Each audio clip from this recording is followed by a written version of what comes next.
Hold up, this is New York. This is Don, Hahn, and Rosenberg. The best threesome I've ever heard. On 880 ESPN and the ESPN New York app. Happy Friday, everybody. It's kind of a throwback Friday, right? It feels like it's the middle of July. That we should be talking about the Jets and Giants' first preseason game, not a week 3. It's gorgeous outside, 85 degrees, beautiful. It's going to get cooler as the weekend goes on, but what a glorious Friday, Hahn. How are you? I'm good. I propose we do the show out by the pool. You know, we have the technology. We have the technology. Why can't we do that? I'd say during the break, we grab whatever, all the apparatus. We're on YouTube. Everybody can watch us on the ESPN New York YouTube channel. Pound that subscribed button. Destroy it. Like, we can literally do this, Don. I think we should. We can. Feet in the pool while we do the show.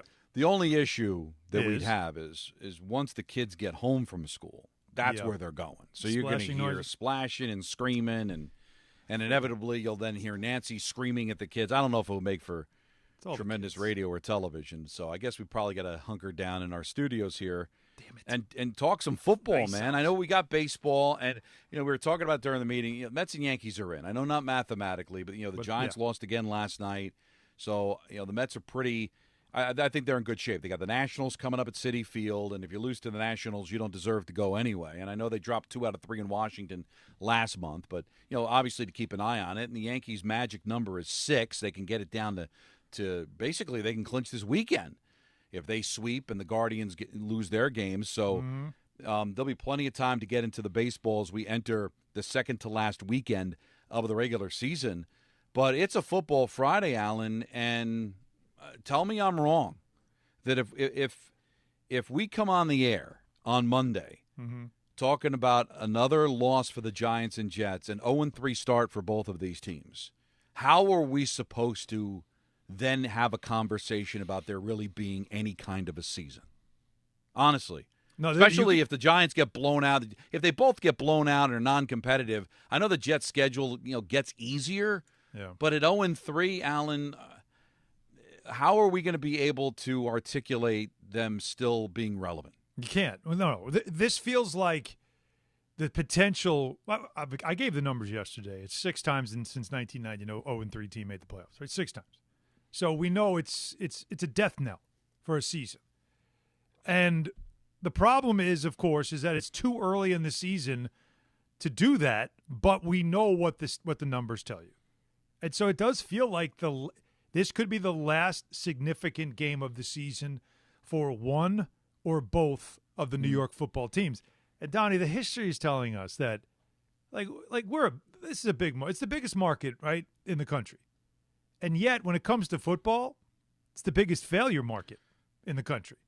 Like, it's amazing. NFL is such a huge thing. Yeah. Everybody loves football, and every Sunday everybody's all in. But why is it that before we even get to fall, officially fall, which we're 3 days away from, we can't even get to the autumnal equinox without having the football season over? That doesn't make any sense. But every year, it feels like that's where we are. Well, we've lowered the bar to, remember, it was just play meaningful games, be alive at Thanksgiving, right? Now it's like, be alive at Halloween. Halloween would be nice. Now, you'll be alive for the start of the baseball postseason. That's where we're at.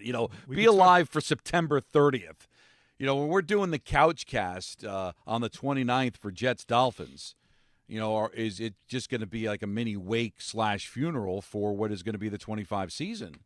And it's not hyperbole. Listen, we're both around the same age, and so we grew up with football in the 70s, and it was bad for both the Jets and the Giants. It was. But being bad back in the 70s and 80s, Alan, it was still kind of hard to make the playoffs. It wasn't easy.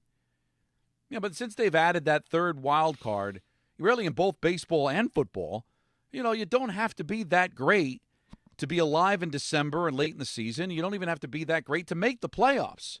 So I wonder how many times where the Jets and Giants have found a way to get into the playoffs back when they were, brutal back in the 70s, when they were, when all these teams make the playoffs. It was hard back then. to win your division, maybe sneak a wild card, and that was basically it. Now, with all these divisions and the extra wild cards, you got 14 to 32 teams going to the playoffs. So it's a lot easier, and yet it's beyond the reach of these two teams. It's ridiculous. John Winthrop gave us the stat during our meeting, and I wrote it down because when he said it, I'm like, that just doesn't make sense. The Jets since 2015, so over the last 10 years of football, the Jets have the least amount of wins, 56. 56. The least amount of wins, but just do the math. 56. How many wins per year is that on average? I mean, they had, it's 5.6 wins, and that includes a 10-win season at the very start of it. So if they're going to be on their way to another 4 or 5 win season, then the 10-win season in 15, Todd Bowles' first year, then leaves the equation, and that is going to drop the average down lower. The Giants over that same span have won 57 games. Now, they did go to the playoffs a couple of times. The 11-win team in 16 that were embarrassed in Lambeau, and the 22 team that won 9 games in the 17-game season did win a playoff game and then got embarrassed in Philadelphia. But think about what you just said. 57 wins in 10 years. 20 of them came in 2 of those 10 years. Right. And then so it's what? No, it's for you to be bad football, man, averaging less than 6 wins a season for a decade. You are seeing the erosion of interest in these teams. Now, I don't have any equation for you. I don't have any statistics to back this up. All right. But see if you follow me. I remember doing a show with Tiki Barber a long, long time ago, the beginning of this radio station, and he asked me, why are so many Cowboy fans in New York? And I said, well, because for a long time the Giants were bad, and the Cowboys were always on national television, and people were fed up of rooting for bad football in New York, so they decided to gravitate to a good team. That's why there's so many Steeler fans. Everybody knows a Steeler fan. Everybody knows a Cowboy fan. Everybody knows a Raider fan. Everybody's got fans of football that root for other teams, right? I mean, Gordon Damer worked at this radio station for a long time. He's a Dolphins fan. Mm-hmm. I know people that root for teams outside the market because they don't tolerate bad football. And that was back when it was hard to get anything but the Jets and Giants. You know how easy it is right now, Alan, to root for a team 3,000 miles away? Hey, I can get the Sunday ticket. I can turn on I could turn on the Red Zone. So many games. There's a Thursday night game. There's the Friday to kick off the season. They're going to be playing Saturday games soon. So I could root for a team outside the market, not even have the NFL Sunday ticket, and still see my team 7-8 times during the course of the year, not counting the times they might play the Jets and Giants. So when you're talking about a decade of bad football, Alan, how many kids aren't rooting for the Jets and Giants like their dad did? They're rooting for another team. Or, God forbid, just saying, why do I even get interested in football? I'm going to go get interested in something else. Are we going to one day fast forward to there being less fans of these two teams? It sounds ridiculous, but between the PSLs, how they've alienated a lot of season ticket holders, throw bad football on top of that, so many different ways to consume other sports and other teams. If this doesn't turn around soon, we're going to see the erosion of 2 of the biggest fan bases in not just this city, but in the entire country. The actual erosion of it. Tell me I'm wrong. No, you're not wrong, and the problem starts with the teams. Like, there's nowhere else to look. There's nowhere else to blame. It's not a generational thing. It simply is because these are 2 franchises that have been poorly run for the better part of a decade. And they have made terrible decisions. They can't maintain leadership. They have not drafted well. There's just a lot that is going on with these 2 franchises that when Aaron Glenn took the job and thought, oh, I did this in Detroit. I was there. I saw what Dan Campbell did. We can do that there. And then he gets here and he realizes this is a different thing. This is this is not a New York, we're better than everybody thing. This is just a real take. Everything you do in this town is different than anywhere else. It's harder here.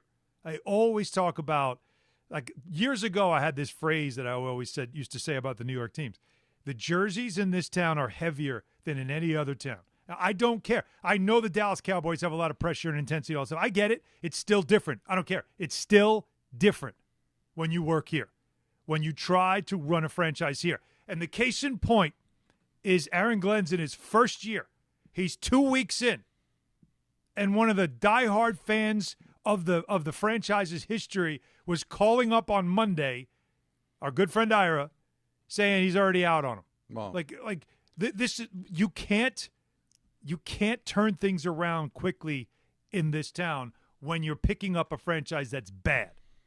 Right, and every coach that is taken over is picking up bad. Now, I'll believe it when I see it if Ira's actually out, all right? But just the fact that he said it. But I'm hearing it from a lot of other people, and it's not even a reflection on Aaron Glenn.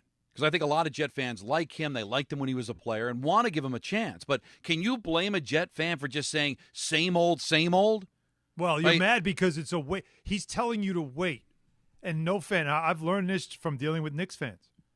They tell you, I've waited long enough. I don't want to wait anymore. Right, because he takes on the sins of the father. Yep. Right, so he inherits all of this. Is it wrong to place it on Aaron Glenn's shoulders and Muji's shoulders? No, of course not. Just like it was wrong to put it on the shoulders of Saleh, and Douglas, and it was wrong to put it on Idzik and McCagnon and Rex and Bowles and Gase. But that's what you inherit when you come here. And the same thing with Dable. He took on the sins of what happened with Shermer and what happened with McAdoo and how it ended with Tom Coughlin. And that is what goes on over and over and over again. And I can understand the fan base going, okay, listen, I know they're telling me to be patient and what was the quote? Big ships turn slow. Yeah, turn slow. Yeah, but you're telling that to a guy that has literally not seen his team in the postseason for 15 friggin' years. Yeah. All right? And they haven't seen a championship since 1968. 80% of your franchise either was not alive or too young to remember their last championship. So, and it's unrealistic to think it was going to turn around quickly. And there's nothing wrong with what he said. But I understand another 0-3 start to the season, it's going to start to erode. Same thing with the Giants. I mean, they played a heck of a game against the Dallas Cowboys, but it was another loss. And I think they're going to play a heck of a game against Kansas City because the Chiefs almost never cover, and the Chiefs are a broken team. But, Alan, if we come on Monday and the Giants play a great game and they lose 27-24, it's still going to be another loss, another 0-3 season, another year that all you're thinking about now is when Dart's going to play. Yep. You've got a Jet team that if they lose to Tampa, you're 0-3, and you're watching a 36-year-old backup quarterback possibly be your QB for the foreseeable future until Justin Fields, who you don't even know if is any good, comes off a concussion protocol. I mean, these fans deserve better. Of course they do, especially paying PSLs and taking 2 hours commute just to get to the stadium from various places in the tri-state area. So many decisions. That's what I'm saying. Like, I don't think what you just said. And this is I'm not patronizing at all. I mean this. The New York football fan, considering everything they go through and have been through, like, who deserves it more than the people that have put up with what they put up with here? With not only the fact that there's a shared stadium, it's in an awful location, it doesn't have a dome. People are like, Jets alone, with the majority of their fan base from Long Island, how far they have to travel to go to these games. God bless all of you. I mean, all of you for going to these games and setting up your tailgates and getting excited about again, Moral Victory Monday. It's the most embarrassing day of the week for a New York football fan, but it's all you got. So I swear, they go through so much, and now you're paying PSLs to get a ticket. Are you kidding me? Yeah, and I just to me, it's poorly run, and it's not going to change until the changes at the top. Don, both franchises, you know what they're doing? They just keep waiting for a hero. They're waiting for a savior. They're waiting for that player or that coach or that general manager who just is brilliant and is so good he overcomes the stench and the filth that it just is in the fabric of these two franchises. That's all you're looking for at this point. Who's going to be the savior that drags them out of the mud? Because they wait year after year to find that guy. And I'm telling you, there's other franchises. Cleveland's right there, and the Browns fans still go. But you know what? It's Cleveland, and they've got the Guardians and they got the Cavaliers, okay? They got 2 other teams in the market that they've got to worry about, and it's once a week, and they're still going to go and they're still going to believe. There's other markets that have lost for a long time. But it's so difficult to stay relevant in this city. I talk about it with the Devils now that I have the job. We talked about it with the Islanders, the luncheon that we went to. Yep. How they want to, because winning's not guaranteed. So they've got to do things to kind of just stay relevant, to be able to stay in the public eye, because there's 9 professional sports franchises in New York, and that's not counting the Liberty and not counting the soccer teams.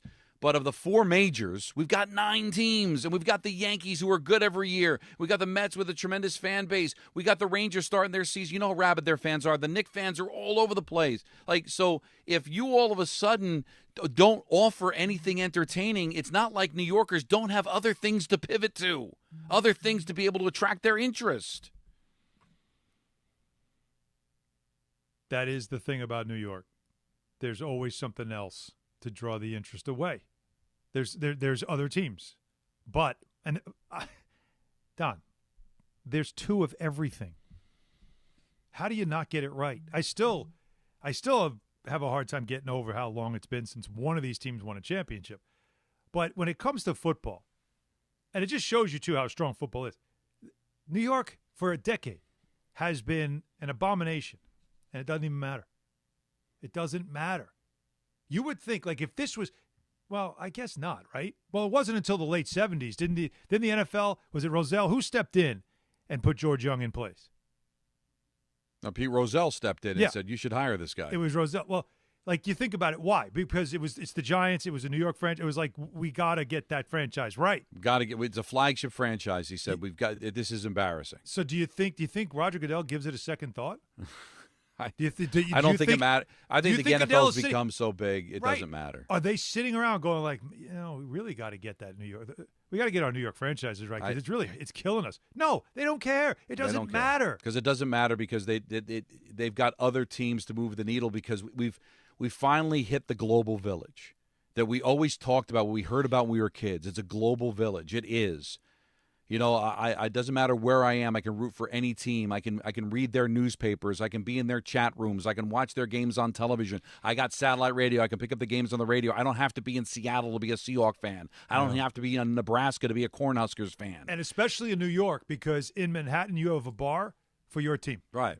So if you wanted to be around fans of your team, there's a Vikings bar. There's a Commanders bar. They're all over the place. So you can find your people in New York where you don't have to worry about that. It's all the reason why, once again, there's zero accountability at the very top of these 2 franchises. Well, you know what? None. They're going to start to feel it, because it's not just the embarrassment of losing, but the Jets had 2 home games, and both of the games were half filled by the opposition. All right, Steelers, you can live with it. Cowboys, the Giants are going to go through that when they play the Cowboys at MetLife Stadium. Yeah. But the Bills, it was half Bills fans. What do you?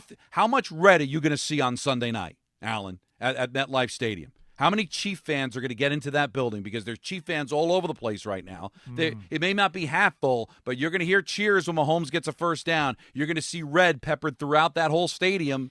And when the Cowboys come to town, it's going to be half filled with Cowboy fans, no matter how bad the Cowboys are. Then it starts to then you start to feel it. But once again, people get fired, right? Like, it's already talk of Dable, because we all know Aaron Glenn's not going anywhere. He loses, he goes 0-3. He's not going anywhere. Brian Dable goes 0-3, then it really starts to get hot under his seat. Sure. And then that's John Mara now, and going through making changes and all that stuff that he's had to go through a lot. He had to deal with that a lot. But in the end, it's everyone else's fault. It's always someone else's fault, right? Who's the guy making the decisions? Who's the guy hiring them? Who's the guy running the organization? That's to me, like, the problem is you could keep firing people and hiring new people and blaming them for not doing a good job. But once you reach a decade, once you reach 15 years, right? When do you start? It's not pointing a finger and point the thumb. When do you start realize, like, what? Maybe it's me. Maybe I'm doing a terrible job hiring the right people. Right, because if I see every face in the room has changed but mine over the last decade, right, then I guess it's time to point the finger at me. And That's then we're what's talking happening. about ownership. The one but thing with the Jets and the Giants is it's the same ownership. But unfortunately, You could. We saw that with the Wilpons with the Mets, right? You can put billboards. You can fly planes over the stadium. These guys aren't parting ways, all right? The Giants did sell off like 10% of their franchise, but John Mara's not going anywhere. Woody Johnson's not going anywhere, okay? Mets got lucky, and the Wilpons finally tapped out, and they got Cohen, and hoping things are going to be able to turn around. But ownership's the one thing. You can apply as much pressure as you want. That's the one guy that cannot get fired. But, because we were in our meeting today, and we're just talking, it's tough to say winnable game for the Giants, but all you're hearing is the Giants should be competitive in this game. Yes. The Chiefs are broken. The Giants are home. There's a lot of reasons to believe that there could be an upset in the making. The Buccaneers are a really good football team, but they're not world beaters. There'll be some Jet fans in Tampa. They always travel there well. Right now maybe Tyrod Taylor is a better quarterback than Justin Fields.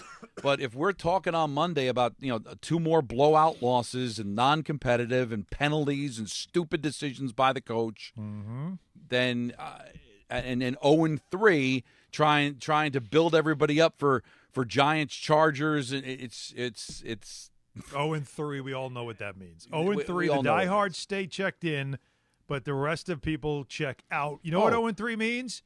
Baseball playoffs take precedent, and the coming NBA and NHL seasons take precedent. Hey, listen, I watch every game. I'm one of the diehards you're talking about. So am I. No, I know. And we'll talk about it. But you understand that our audience is going to have diehards, and then, of course, you have just sports fans. But for the first time. You can't just as a franchise be like, well, at least our diehards will be there. But you don't want that. Alan, I can live with and have for the 24 years that I've been on this radio station, for the 30-plus years I've been in sports radio. I can deal with mad. I can't deal with I don't care. And that's what we're getting to the point of, where Giants and Jet fans, after another look, they're just not going to be mad. They're not going to care anymore. Apathy is something I can't – that's not good sports radio. Calling up and fire this guy and rip-roaring mad about your team. Heck, we complain about the Yankee fans complaining all the time. I still love that passion. I love the fact that the fans hold their team accountable as much as they're the more winning team than anybody else in New York. It's still that level of accountability. But when you tap out and you don't care, what do you do with that, Alan? How do you make that work? How do you make a fan base – how do you deal with a fan base that doesn't care? Because I talked about the Steelers and the Bills fans and probably the Chief fans going to the Giant game. You know what's going to happen when the Chargers come to town at 0-3? You know what's going to happen when there's some nondescript team going to MetLife? Now you're talking about a half-empty stadium. Because it's not like those fans that sold their tickets have any desire to go if they can't sell them. Because they went from selling them for a profit to now just selling them because they don't want to go. Imagine a half-empty building. Well, think about it. They already did the planes. They already did that stuff, right? Can't burn tickets anymore because they're on your phone. You don't have tickets. Right, you don't want to burn your phone. What about bags over the head? I've already seen that. You know what I mean? But I'm saying this is all you got left. All you have left is visual embarrassment of your franchise, and yet it's been this way. It's like, again, the least amount of wins and the second least amount of wins in the last decade of football are owned by the 2 New York franchises. Right. There's no explaining that other than these are poorly run teams that can't figure it out. And the Jets, because they just made a change at GM and coach, at least have that benefit of the doubt of, well, let's see if they can make it work. The problem with Dable and Joe Shane is that they've been here for a couple of years. It's supposed to start showing something. Yeah, at some point. And if you want to do it against the Kansas City Chiefs at home, would be the time to do it. And we're talking about this. You want to shut us up? Go out there, Jets and Giants, win. Right. Go to 1-2 and give us a reason to believe. We got lots going on today. It's Fraud Alert Friday. We're going to do that at 4:30, as we usually do. We got our picks at 5:45.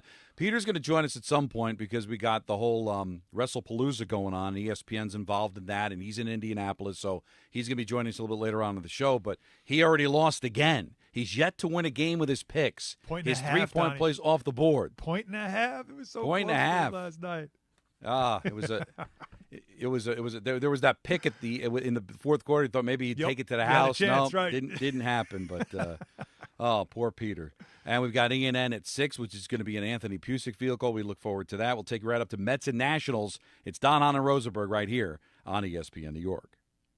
There are a lot of reasons why people buy at Ramsey Mazda. There's the selection, their customer service, and also their savings. Get 1.9% financing on a new Mazda 2025 CX-50 or lease for $249 for 33 months. Start shopping now at RamseyMazda.com. Choose wisely. Choose Ramsey Mazda. Call 833-853-2970 for details. VIN number SN354688, MSRP $32,945. Zero security deposit, APR $17.48 per 1,000 financed, ends 9/30/25. To help those who want to be helped but may not be able to afford it. That's what PGA Tour winner Grayson Murray had envisioned for a foundation before he sadly took his own life at just 30 years old. His parents channeled their grief into creating the Grayson Murray Foundation, carrying out his vision to help those struggling with mental health and addiction.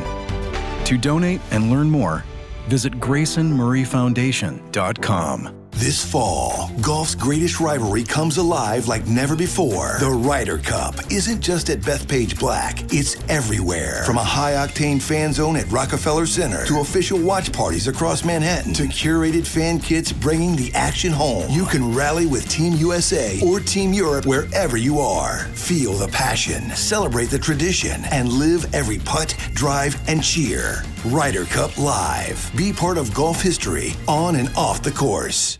Friends, it's summer, and you should be out there enjoying it. But if you're living with neck pain, back pain, sciatica, or nerve pain, that can feel impossible. You don't have to keep living that way. There's help. Dr. Shaw at Sandwell Pain is New Jersey's top pain specialist. Dr. Shaw is an Ivy League trained, double board certified, and he's dedicated to helping you feel better. And here's what makes the difference. No surgery, no scars, no long recovery, no pain medication, just precise, non-surgical image-guided procedures that get real results so you can get back to the life you love. Dr. Shaw treats neck pain, back pain, joint pain, migraines, nerve pain, sciatica, and he builds a plan that is right for you. Same day and next day appointments are available, and with offices in Woodbridge, Livingston, and Inglewood, relief is never far away. So don't wait, and don't let pain steal another day of your life. Go to SandwellPain.com to text, call, or book online. SandwellPain.com. Relief is closer than you think, and it starts today. Most major insurances are accepted. Schweppes, the iconic ginger ale of New York, is proud to sponsor the PGA of America. Schweppes has a deep lineup of ginger flavors, including raspberry, white peach, dry grape, and also available in zero sugar. With every sip of Schweppes, the dedication to quality, excellence, and the art of tastefulness will leave you feeling simply refreshed. It's a hole-in-one for all your drinking occasions. Schweppes, a sparkling tradition since 1783, and the perfect way to elevate your summer. Swing by your local ShopRite and grab some Schweppes. Things today can seem kinda unpredictable. Who knows what's around the corner, right? Well, at Total Wireless, we want to give you something to be sure about. With us, you save 50% off Metro and Cricket when you switch with one line. Guaranteed. And you get to keep the phone and number you love. Visit our Total Wireless store today. 50% savings for unlimited plans versus comparable Total Wireless unlimited phone plans based on standard plan rates. Some customers may only receive the guaranteed savings after contacting us and validating the current plan rate. Excludes promotional, discounted, and bring your phone rates. For total 5G unlimited plan or higher, auto pay required. Applied on next renewal date. Additional terms apply. And now let's take a look at the traffic with Brandy Scott. Hey there, guys. Good afternoon and happy Friday, but definitely not a happy ride if you're heading over to the outbound, George. Big crash on the Cross Bronx westbound on top of the Alexander Hamilton Bridge. Involves a car carrier and a tractor-trailer. Only one lane is squeezing by. Stop there from the Bruckner on through, making it a packed ride on the Deegan, both up and down, heading over to the Cross Bronx. Inbound, George, about 20 to 30 for both the upper and lower decks. Outbound Lincoln Orany, about 20 to 30. Outbound Helena Cushing, the same. But once you're in Jersey, avoid the outbound Skyway. An accident on top of the Hackensack River. Mets are home tonight at Citi Field if you're getting a jump start. Already bumper to bumper at the Whitestone Bridge heading into Queens. This report is sponsored by Mothers Against Drunk Driving. For victims of drunk and drug driving, your grief is unique, but you're not alone. You always have a place at MAD. Visit MAD.org. I'm Brandy Scott on 880 ESPN New York. You ever wake up with a sore throat, feeling a little off, and you know you're getting sick? Well, getting sick and going on the IL isn't an option, especially for me when I'm traveling for work. You can try to see a doctor, well, good luck there, or go sit for hours in an urgent care. Nope, that's why you need a medical emergency kit. This isn't some cheap first aid kit, okay? Your medical emergency kit comes packed with doctor-prescribed meds. It's like having an urgent care and a pharmacy right there in your home. If you're coming down with the flu, bam, here's your Z-Pack. You've got gastrointestinal issues, here's your Bactrim. From Z-Pack to ivermectin, amoxicillin, and doxycycline to treat strep, pneumonia, sinus infections, UTIs, COVID, and more. It's all right there in your kit. Just match your symptoms to the guide or talk with their telehealth doc. No doctor waiting rooms, no pharmacy lines. Order online in minutes and get $50 off with code SPORTS at urgentcarekit.com/sports. Get yours now at urgentcarekit.com/sports, promo code SPORTS. Game Time is brought to you by Tullamore Dew Irish Whiskey, because when it's game time,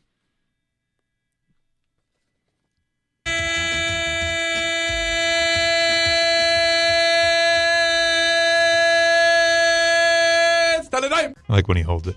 Mets start a series with the Nationals over at Citi Field. Coverage right here on 880 ESPN New York will begin after us at 6:30. Yankees continue their series down in Baltimore with the Orioles at 7:05. And the Liberty face the Mercury in a decisive Game 3 at 9 o'clock tonight. So the defending champions facing elimination early. Tullamore Dew, the original triple distilled, triple blended, and triple cast matured Irish whiskey. Be sure to grab a Tullamore Dew or try the new Tullamore Dew Honey during today's action. Glasses up to enjoying Tullamore Dew responsibly. I really wish, Alan, that this was all like just hyperbole. Mm-hmm. You know, that we're just trying to make this is it's really bad. It's real. Like that's the thing. This isn't us trying to like drum up emotion. It's something that we were just discussing kind of in passing in the pre-show meeting. And when the numbers came, when John mentioned the numbers, it was like, damn, like, look, a decade's a lot. Like that, once you hit 10 years, you know, that's more than just a trend. That's what you are. Bad. And it's just so bad. And we get all fired up football year after year. And different things happen that take the rug out of a season. Injuries, of course, are one. You know, the Rodgers thing, again, I wonder what it would have been like in 2023 if Aaron Rodgers doesn't blow out his Achilles. What does that season look like? What happens that year? You know, that's something I think is fair to say, but it happened because when you're a bad franchise, bad things happen to you. And then the Giants, the same thing. The time's not to just keep turning it over, but when you think about all the times they did turn it over, there was a good reason for it. Who was the coach after Tom Coughlin? Because I'll still say Tom Coughlin was run out too soon.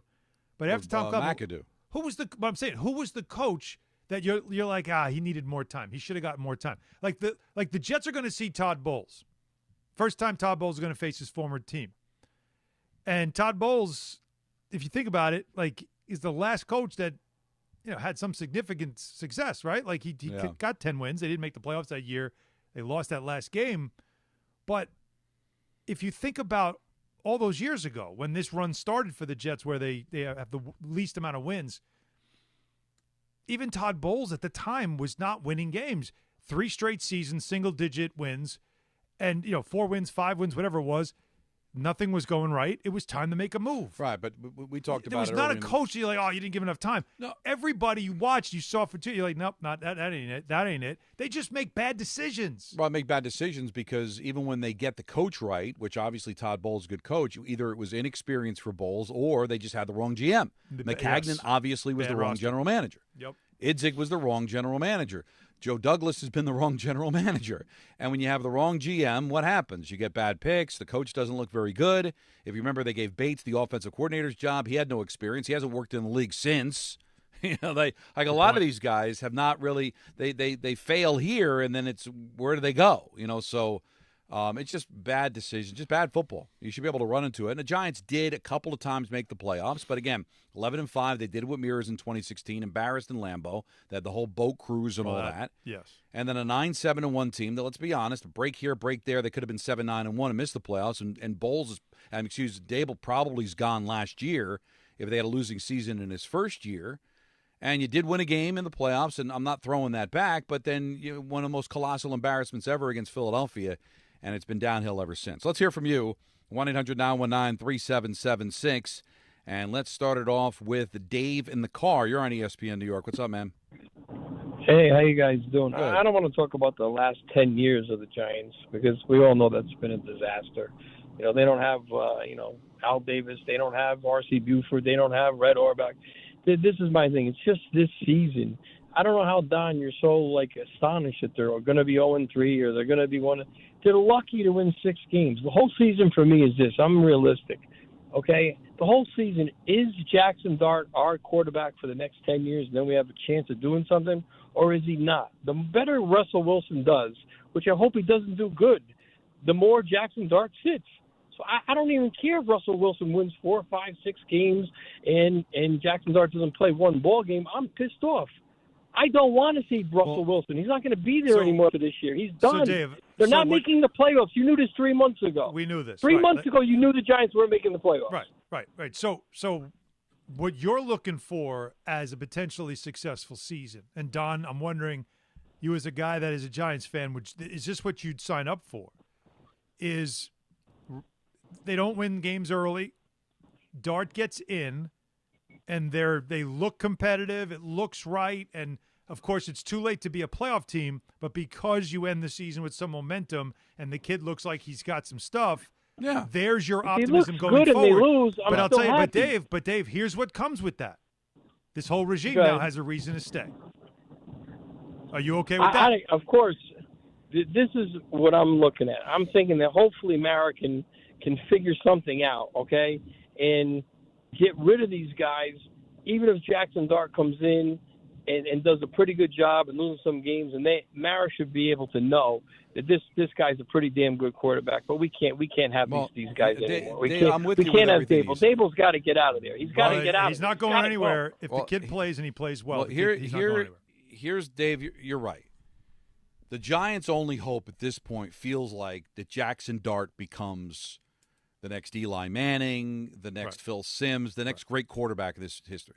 So you've got to treat him precious because he is your future. So week 1, they can't do anything offensively. Wilson's running for his life. Oh, don't play Dart. I don't want Dart to get hurt. I don't want Dart to get damaged. But I'll tell you what, Alan, if the offense continues to look the way it looked against Dallas, then I'm not going to be that worried about throwing him in there if they think he's ready because they can protect him. Eventually, Thomas is going to play. Maybe this Sunday. We don't know yet. He's game-time decision. He's going to be a game-time decision, but I figure at some point he's going to be ready. That's going to make the line better.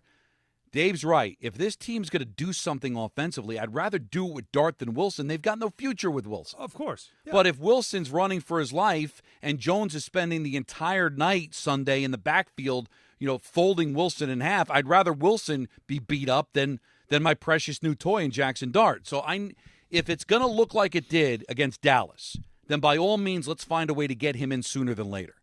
But if it's going to look a lot like it did against Washington, then I don't want to. So let's see how it works because he's right. We have no future with Wilson, but I want to see the team function. They functioned against Dallas. Once they start to consistently show function, then give Jackson Dart the opportunity. I'm not convinced, Allen, off of one game against a lousy Cowboy defense that they now are going to be a consistent, functional franchise. No, of course not. Again, that's a bad secondary, right? Like that's what you know. Dallas' secondary was banged up to begin with, and they're not very good.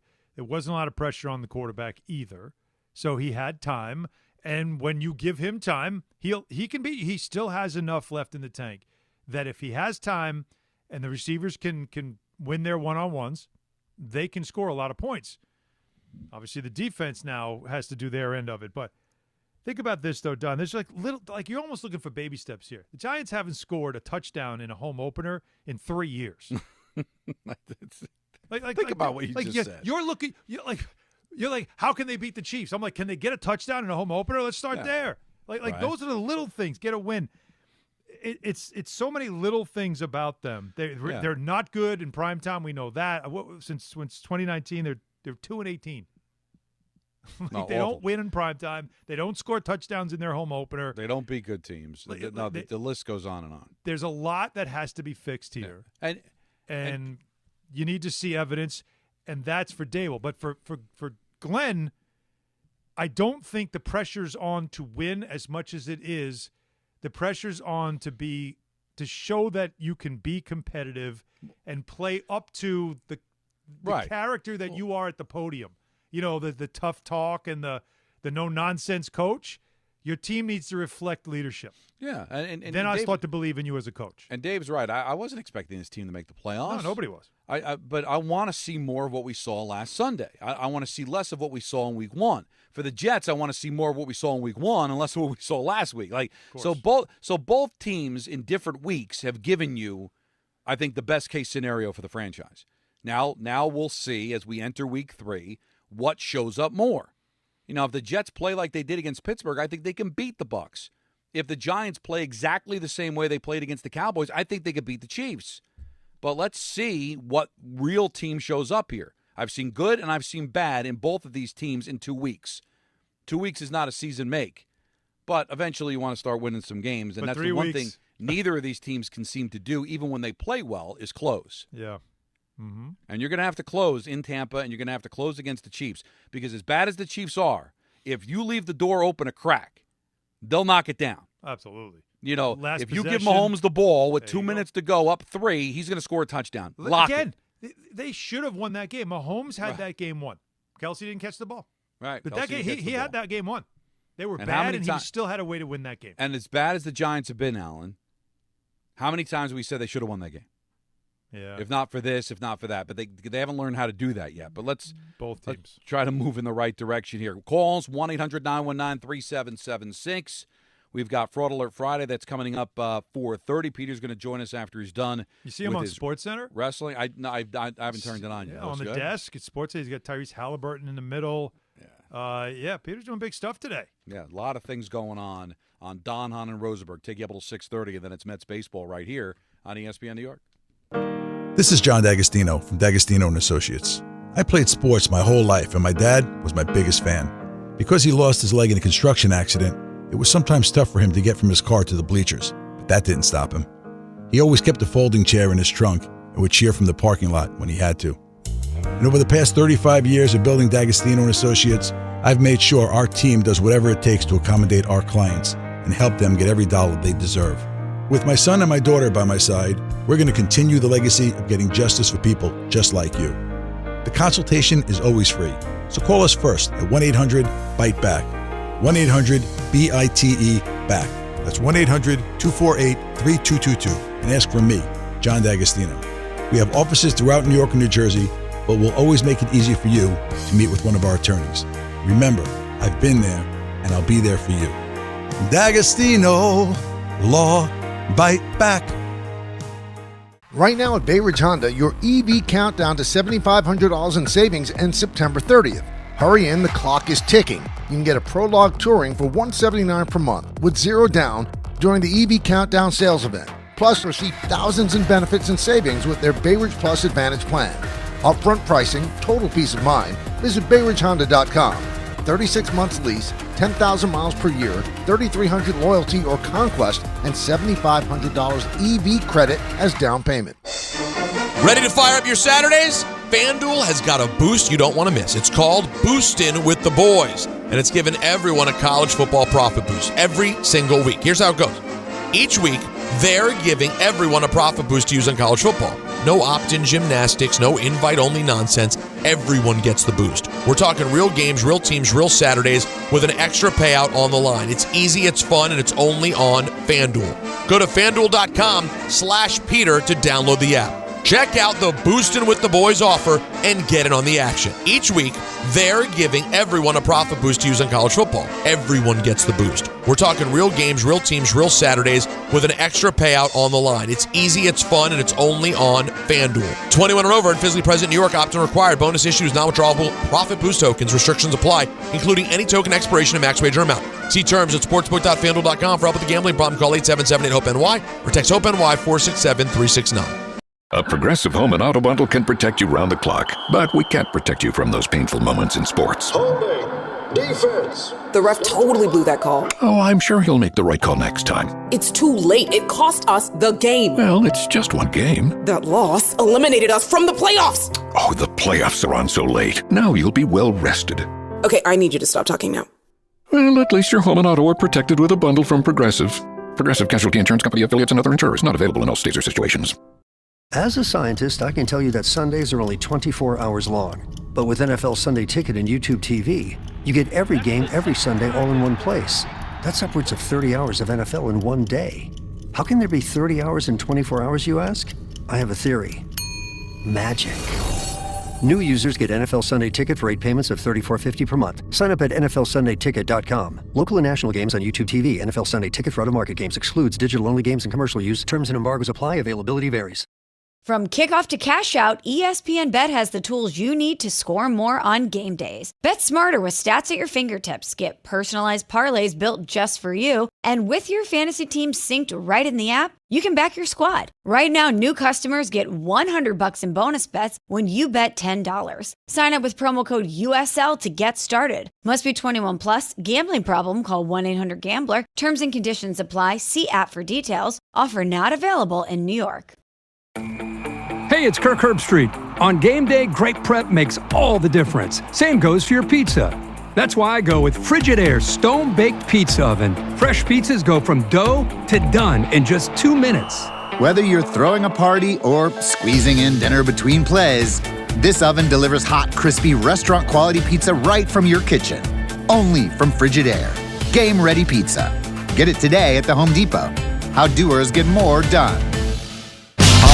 You gotta do is put up. Eric Church is back and bringing his unforgettable live show to Brooklyn. Eric Church Free the Machine Tour with special guest Elle King. Barclays Center, Saturday, September 20th. Get tickets now at Ticketmaster.com. His new album, Evangeline vs. the Machine, is out now. One epic night of music that you won't want to miss. Eric Church Free the Machine Tour. Live at Barclays Center, Saturday, September 20th. Get tickets now. For more, visit ericchurch.com.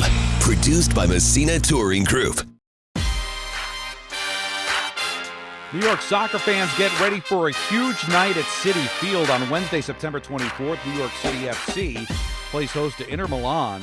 Kickoff is set for 7:30. For your chance to be there, enter at the New York ESPNNewYork.com or through the ESPN New York app. Just click the contest tab and submit your entry. Don't miss your shot to catch this marquee matchup in person. Tickets are available now at Ticketmaster.com/NYC. FC. Don, Hahn, and Rosenberg take you up till 6:30. Then it's Mets baseball, Mets Nationals at Citi Field. Alan brought it up before about the availability of Andrew Thomas. He's missed the first 2 weeks. He's going to be a game-time decision on Sunday night. He did speak today, and he was asked how he's feeling. Feeling good. 3 days in a row practicing. First time doing that. Starting to build the volume, get my confidence back. So it's exciting for sure. All right, so the $64,000 question, will you play this weekend? I don't know. We're going to make a game-time decision, but I'm feeling a lot better than I did last week. Now, is there more urgency to come back with the team 0-2? I don't think so. If I'm speaking as a competitor, I want to be out there for week one. The best thing for the team and for myself is for me to be 100% out there. I think I can, help the team out when I'm at my best, so I'm trying to get back to that. And finally, could you rotate in on the offensive line? I haven't personally done the rotating thing before. Years previous, we've done that with different positions, and it's not the easiest thing because you want camaraderie up front, but I think we have a good group of guys, some veteran experience, and I think we can make it work. I think what bothers me about this whole thing, and I guess it shouldn't bother me because I don't think he was lying, but Joe Shane told us with a fair amount of confidence he was going to be ready for week one. And now here we are, a possibility of not playing the first 3 weeks of the season. Now, that's a whiff. Just is. I'm not holding it against him. I mean, I'm not going to hold it against him either, but it's a left whiff. tackle and it's Liz Frank. I'm not, I want to make sure he's ready and he's right. I get it. Then that's what you always we'll see. There's bigger issues there, Donnie. Like that. That's one where you want him in there and all that stuff. I want him healthy and ready so that when Dart does go in, at least I've got my all-pro veteran left tackle out there that I at least feel good about that. But there's Sunday night for the Giants. There's a lot. Look, there's a lot right on the Chiefs in this game. There's a lot of pressure on the Chiefs. You know the last time they were 0-3? Well, the last time they missed the playoffs, how long ago was that? So I don't know. It would be a decade ago. More. Pre-Andy Reid. So wow. So we're talking about like 2010? 11. Yeah. Yeah. Think about that.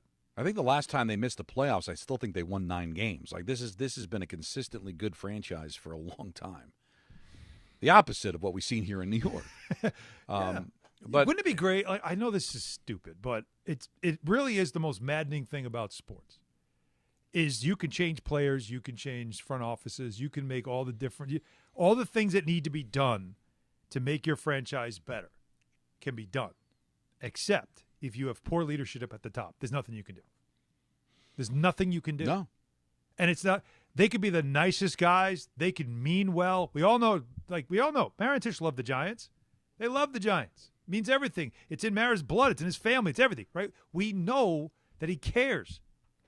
But that doesn't mean you're good at what you're doing. Oh yeah, that I think there's a difference. I don't think it's complacency or a lack of caring. All right, listen, Woody Johnson's been the owner of this team for 25 years, and it's a toy for him, but it's a toy he wants to be successful. Believe me, I worked there. He wants to win. He doesn't know how to do it, but he wants to win. Yeah, that's the problem. He sunk a ton of money into that facility. He wants the best for this team, just doesn't know how to do it.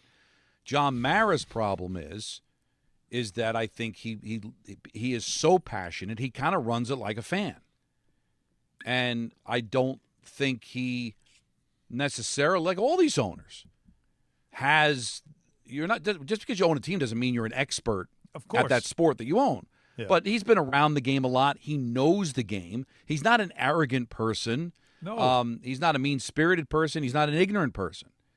But I think we overrate how much football he knows because he's been around it for so long. But his biggest crime is how passionate he is. And sometimes I think he makes decisions based on that, and that's never a good idea. You don't think the crime is recognizing your limitations and hiring someone that you could just simply put in charge and say, like you get it's New York, you should have the best. I'm sorry, you should have the best. The one time they got it right was when Leon Hess brought in Bill Parcells.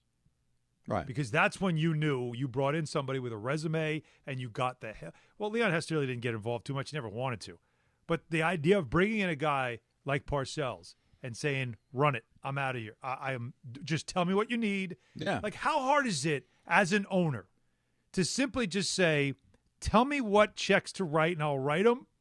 Otherwise, whatever you say. And like the funny thing is that the one experience I have in that is when Jim Dolan gave Phil Jackson the reins and said, I'm staying out of the way, just tell me what you want, and gave him the benefit of the doubt, and then Phil Jackson ran it into the ground. So that did not work. No, it didn't work. But how hard is it, though, if you are an owner? I want to win.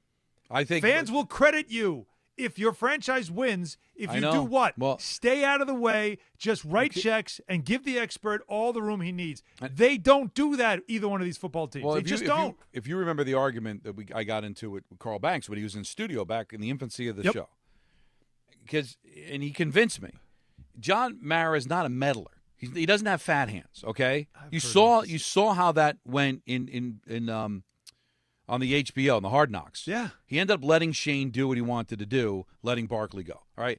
But the problem I have with John is when he went to Shane and Dable, that's like literally the first time he went outside the organization to hire somebody. Everybody that he's ever hired has had ties to the organization, right? In some way, shape, or even Gettleman was a former scout of the Giants. So it's always the people that he knows. He finally went outside the organization. Judge was recommended by Right. Mm-hmm. Now was he hearing the fans and hey, now we got to go outside the organization? And again, keeping Dable and Shane wasn't based on anything other than I don't want to have to go through the revolving door again. That's not the way to do things. So sometimes I think he listens to the fans. Sometimes he follows it with his heart, but he's not a meddler. He doesn't pretend to know more than he knows, but I think the Giants pump through his blood. I don't know if he trusts a lot of people outside the organization to go out there and hire. When was the last time they hired anybody that had any kind of pelts in the NFL was when they hired Tom Coughlin. But Tom Coughlin, before he went to Jacksonville and Boston College, he was a Giants wide receiver coach. He had ties to the organization. John Mara's not going to go out there and if Andy Reid got upset with Kansas City, he's not hiring Andy Reid. That's not John's way. But sometimes that's the way, right? Yeah. Well, it's look at Pete Carroll. Mm-hmm. Pete Carroll, 73 years old, and yet he was coming back to be a coach in the NFL. The Jets were looking for a coach. And he coached the Jets way back when. It was his first experience. And they were like, we're all set. Now, again, Glenn, we'll see what he becomes.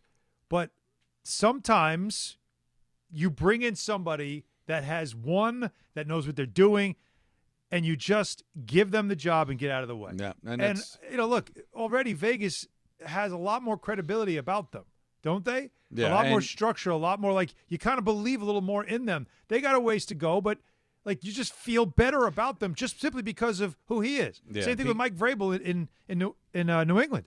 It's like, okay, I know he knows what he's doing, and that's the problem here. You don't have enough of that. Pete Carroll is the absolute epitome of age is just a number because he's not 73 years old. He's pretty amazing what he's been able to accomplish in his career at the age in which he's been able to accomplish it. 1-800-919-3776 is the number to call. Griffin in Connecticut. What do you got, buddy? Hey, guys. I have a football and a baseball point, but I'll get to the football point first. I understand that the Chiefs are broken, but I don't know how the Giants are going to be able to stay close with the Chiefs. And I just have a couple feeling why I think the Chiefs are going to be able to win big. I don't know if Andrew Thomas can't play, how you're going to protect Chris Jones, stopping Chris Jones. And then I just have a feeling the Chiefs are looking next week. They got the Ravens next week. If they lose this week, they're 0-3, and then they're going to play the Ravens. That's going to be a hard game. They could lose that one. Next thing you know, the Chiefs are 0-4. Funeral, they're done. Season's over. I just don't think they're going to let that happen. That's why I think the Chiefs are going to come out there fighting hard and really try to pull out this win. I'm with you. Pacheco coming back to his old stomping grounds, right? Former Rutgers. That's right. And, you've got so many things that Griffin just said, too. But can they do it? I'm sure the want-to's going to be there. The motivation's going to be there, but can they do it? They could be had. A close game, though, you have to give the nod because it's Mahomes. Of course. And he could try to find a way to pull out a win. But there's a lot of issues going on with them that they got to get right. And if you're the Giants, you want to pin your ears back and send those guys after Mahomes and really try to disrupt their offense and win a low-scoring game. That's what you're trying to do here. Quick, what's your baseball point? My baseball point is we all thought the Guardians stood no chance winning their division. If they win this division, will this be one of the greatest comebacks in MLB history? Because they were like 15-something games out, and now they're 3.5, still with 3 games left to play with the Tigers. They've won 7. Well, they've won 7. They've been on, as Don would say, a toot. Yeah. And they how all of a sudden I thought that division was a fait accompli, but it's still kind of up for grabs, Don. Because they play 3 more times. It's 3 in the loss column. Listen, there's been plenty of teams. Remember the Mets blew a 7-game lead with 17 left to play in 2007 against the Phillies. Crazier things have happened. And Griffin, thank you for the phone call. But we'll get into the baseball a little bit later on. More of your calls on the football, 1-800-919-3776. So Muhammad, Reggie, hang in there. We'll get to you. We've got Fraud Alert Friday at 4:30. We got ENN at 6. Don, Hahn, and Rosenberg with you until 6:30. Then it's Mets Nationals on ESPN New York. Get to know your favorite ESPN New York personalities with our newest app feature, the ESPN New York Pick of the Day. Open the ESPN New York app and click on the Pick of the Day tile to find an opinion. I'm a loser. No, that's not feeling it. That's feeling it. Suggestion. Feel this then, okay? Or hot take. Explain it to me, like I'm an idiot. Whether it's betting advice, food picks, or general commentary. Be fruitful and multiply. It's a great way to stay connected to your favorite personalities. Download the free ESPN New York app today and listen to all your favorite shows and podcasts. There's nothing the voice in our head obsesses over like our health. But with over 100 lab tests and insights, Function can help answer the questions like, why am I so tired all the time? How can I get better sleep? My friend was telling me about magnesium gummies she takes. How do I even know if my heart is work stress affected? It's time to up my cardio. If my mom has something, how would I find out? It's time to get some blood work done. A Function membership gives you a comprehensive health check with results tracked over time. Find out what you're made of at functionhealth.com. Good Karma Brands is proud to be an equal opportunity employer. Our policy is to provide equal opportunity employment, development, and advancement to all current and potential teammates. If you are an organization that maintains a job bank, provides employment information, or gives job referrals, you may request to be placed on the station's mailing list for future career opportunities. To learn more about careers at Good Karma Brands, please email careers@goodkarmabrands.com. There's a lot of reasons why people buy at Ramsey Mazda. It's their selection, it's their customer service, and it's their savings. Lease a new 25 Mazda CX-30 for $199 for 33 months. Start shopping now at RamseyMazda.com. Choose wisely. Choose Ramsey Mazda. Call 833-853-2970 for details. Then SM843629. MSRP $26,865. Zero security deposit. Ends 9/30/25. Out here, pets are always by your side, watching the herd, running fence lines, or asleep at your feet. Pets are some of our favorite customers. When you bring them along to Tractor Supply, we'll always have a treat waiting. And with our price match guarantee, you'll always get the best price on their favorite food, toys, treats they love, and pet meds to keep them healthy. Tractor Supply, for pets out here. Now that I'm a dad, I can't stop thinking about what would happen to my kids if something happened to me, like losing the house or not affording college. Yeah, that used to keep me up at night too. It's why I finally got life insurance from Ethos. It's 100% online. No medical exams, just a few health questions. I got $2 million in coverage for around $2 a day. I never realized it was that simple. Get your free quote at ethos.com/game. That's ethos.com/game. Rates may vary. Bill monthly. Sample rate 10-year term life policy for a 35-year-old healthy non-smoking male. 880 ESPN, WHSQ, and WCBS-FM HD2, New York. A Good Karma Brands radio station.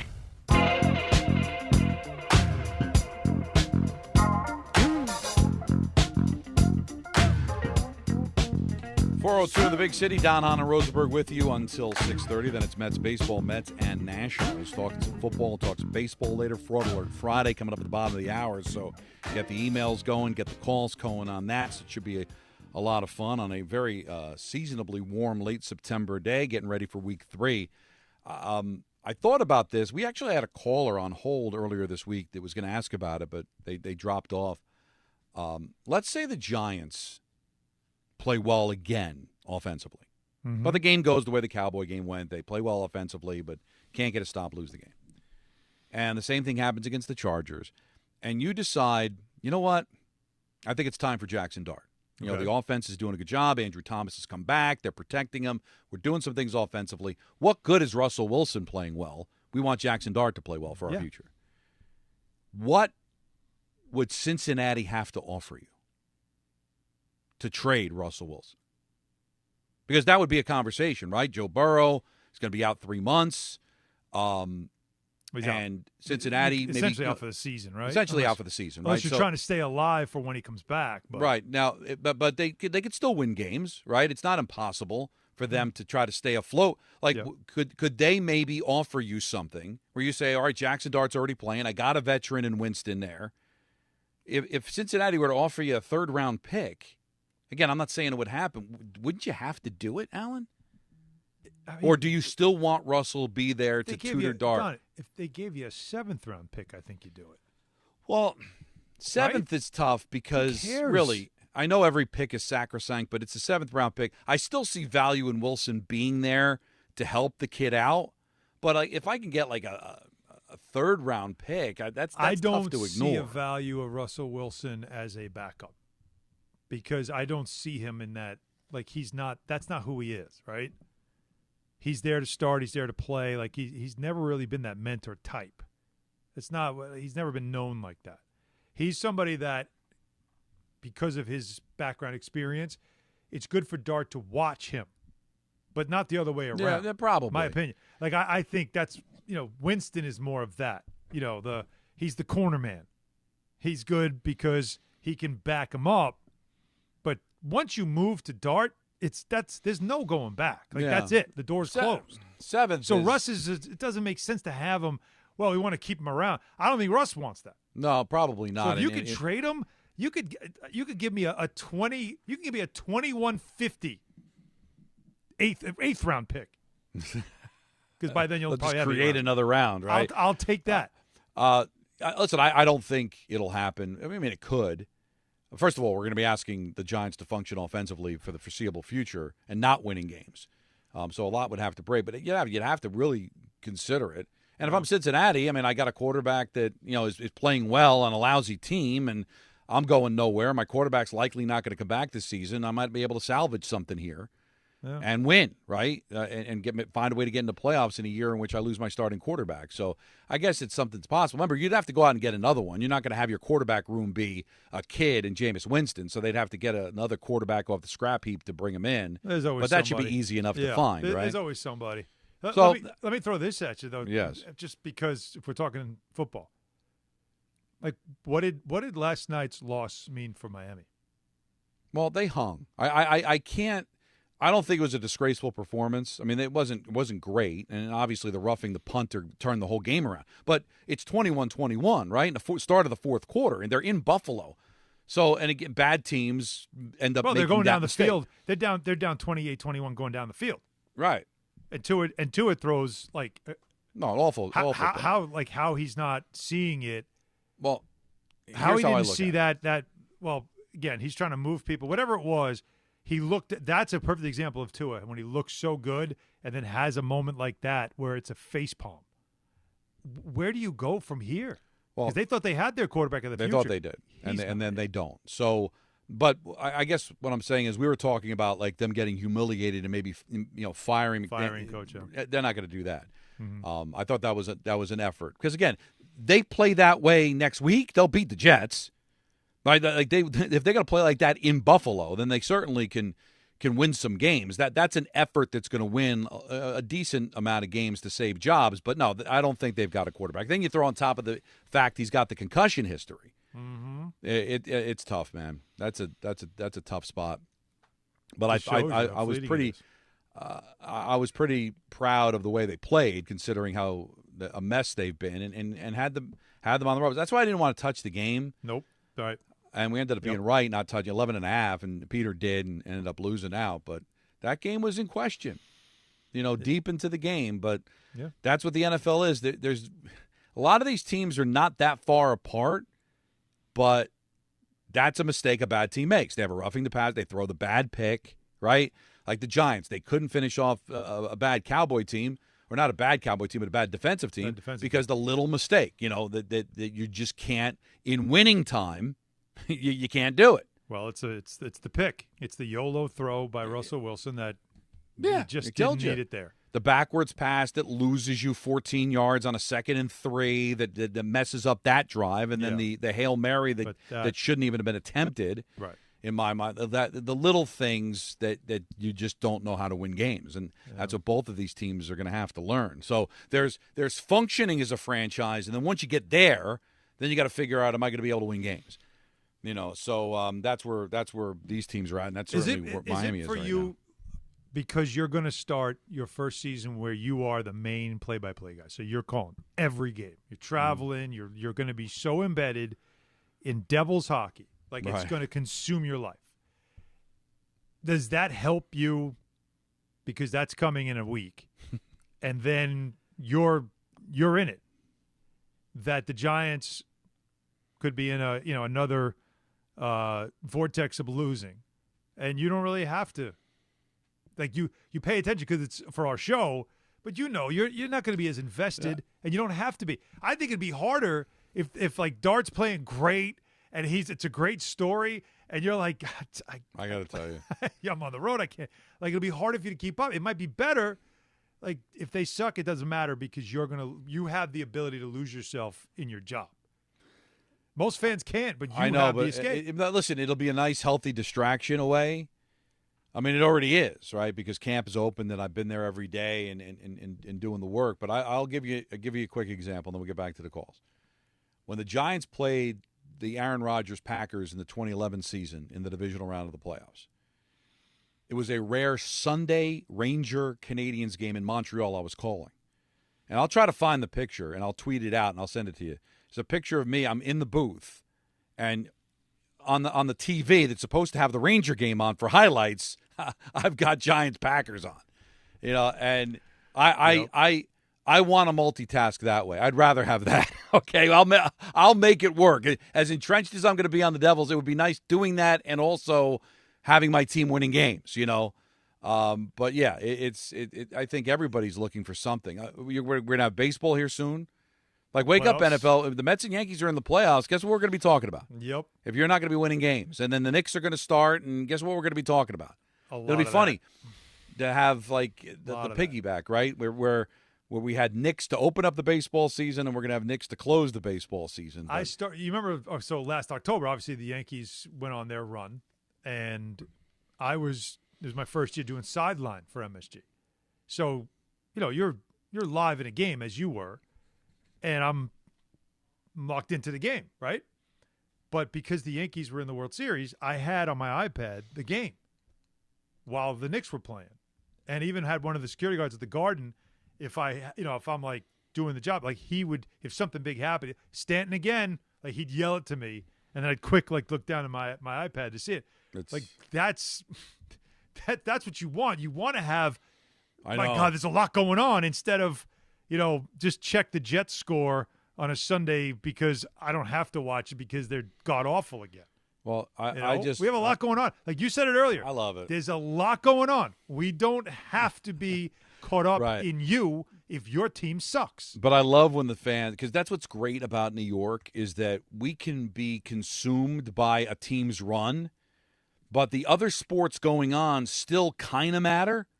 So, like, they'll get – listen, if the Yankees are running to the World Series, a lot of the things going up against the World Series are going to be a distant second. Sure. But it's not like people aren't going to go, and it's not like people aren't going to care about their other teams. No, you're still getting 20,000 at the Garden or 20,000 at the Rock. You're still getting that. Another great memory. I forget who they were playing, but you might even have been there. When the Giants beat the Cowboys in 2007, in the 2007 playoffs, divisional round, Giants beat the Cowboys. Romo throws a pick to seal the game. It was at the half of a Knick game. Mm-hmm. And Gus Johnson was doing the play-by-play off the Jumbotron. I don't know if he got fined for it, but like coming out of the half, he was able to kind of call that interception. And the Garden still had, 19,000 people in. They're all watching on the Jumbotron. Yep. Like it's not like people aren't going to go. No, the score updates are the best part. That's cool, right? Are the best part. Yes. We remember that happened at didn't it happen at Citi Field when they put a Knicks update up on Citi Field? Yeah. Or no, they actually it was a rain delay. Didn't they put a Knick game up? They put it up on the on the Jumbotron during the rain delay. That's right. Because that's the thing. Like we may do it occasionally in New York, not too often, but like you see where they'll move games in other markets to not go up against the big, But yeah. I'm still honestly, Alan, I'm still floored when I was doing Ranger games, where the Rangers would be playing a 1 o'clock game on a Sunday, NFL Sunday, and there's not an empty seat at the Garden. Because people care. Yep. And now it's not that big of a surprise because like how meaningful have the Jets and Giants games been at 1 o'clock, so it's interesting stuff. 1-800-919-3777 says Mohammed in Long Island. You're on ESPN New York. What's up, Mohammed? What's going on, guys? No, I love the show, man. Mohammed, tell him it's on Long Island, right? You're not in Long Island. Yeah. You're never in Long Island. No, you're never in Long Island. Cut it out, man. You're in Staten Island. Right, because that's a borough. But you're on Long Island. And I know that. If I misspoke, I apologize. I heard you guys speak about this a while back that, Long Islanders know that you're always on Long Island. Very personal for us. Exactly. Yes. I wanted to, with the Jets, right? We're looking at two of our first-round quarterbacks go on, and one of them have, go to the playoffs. The other one just missed the playoffs in Geno last year. I think in like the last week of the season they got eliminated. But and that's to me says either the people that we had here couldn't evaluate the talent or didn't know what to do as far as like X's and O's with the talent that we had. So I'm more concerned with, do we have the coach instead of do we have the quarterback? Because I feel like we know what Justin Fields is. If he gives us a flash, then fine. But I feel like we know what he is. Yep. I really want to ask you guys, on a week-to-week basis, put a report card together for me of things I could check off to say, Aaron Glenn is doing this right, this wrong, or is he to make me believe he's the guy? Thanks for taking my call, man. Yeah, no, Thank you, it's a really great question, right? And first and foremost, like Geno Smith is a different situation. I can't blame the Jets for him. You remember he had a teammate punch him in the jaw, right? Broke his nose or broke his jaw. Remember because of whatever was going on. Okay, yeah. So he was not mature, and he even admits that too. Like he needed that time as a journeyman, as a backup to kind of figure it out. And then he had that athlete nirvana that Rick always talks about where, you know, you're physically still able to do it, and now you're mentally smart, and it comes together, and now you become the player that's your potential because he's become a much different player. Sam Darnold, that was a decision they made. They had it. They came to that fork in the road. They had a number 2 pick in the draft.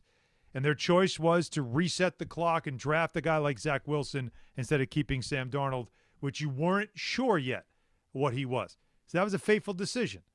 But when it comes to Aaron Glenn, Don, you know, again, you and I have covered a ton of sports. So we've seen new coaches, we've seen coaches and all that stuff. So I'm curious to how you would grade a coach in a week-to-week basis. For me, in your first year with a franchise that is going through, as he said, turning the ship around, I think I need to see on a weekly basis a team that is well prepared and competitive. You might not be talented enough to win some of these games. You might get exploited in areas where you aren't good. Like, again, in the secondary, you have Sauce, but, you know, Steven's not very good.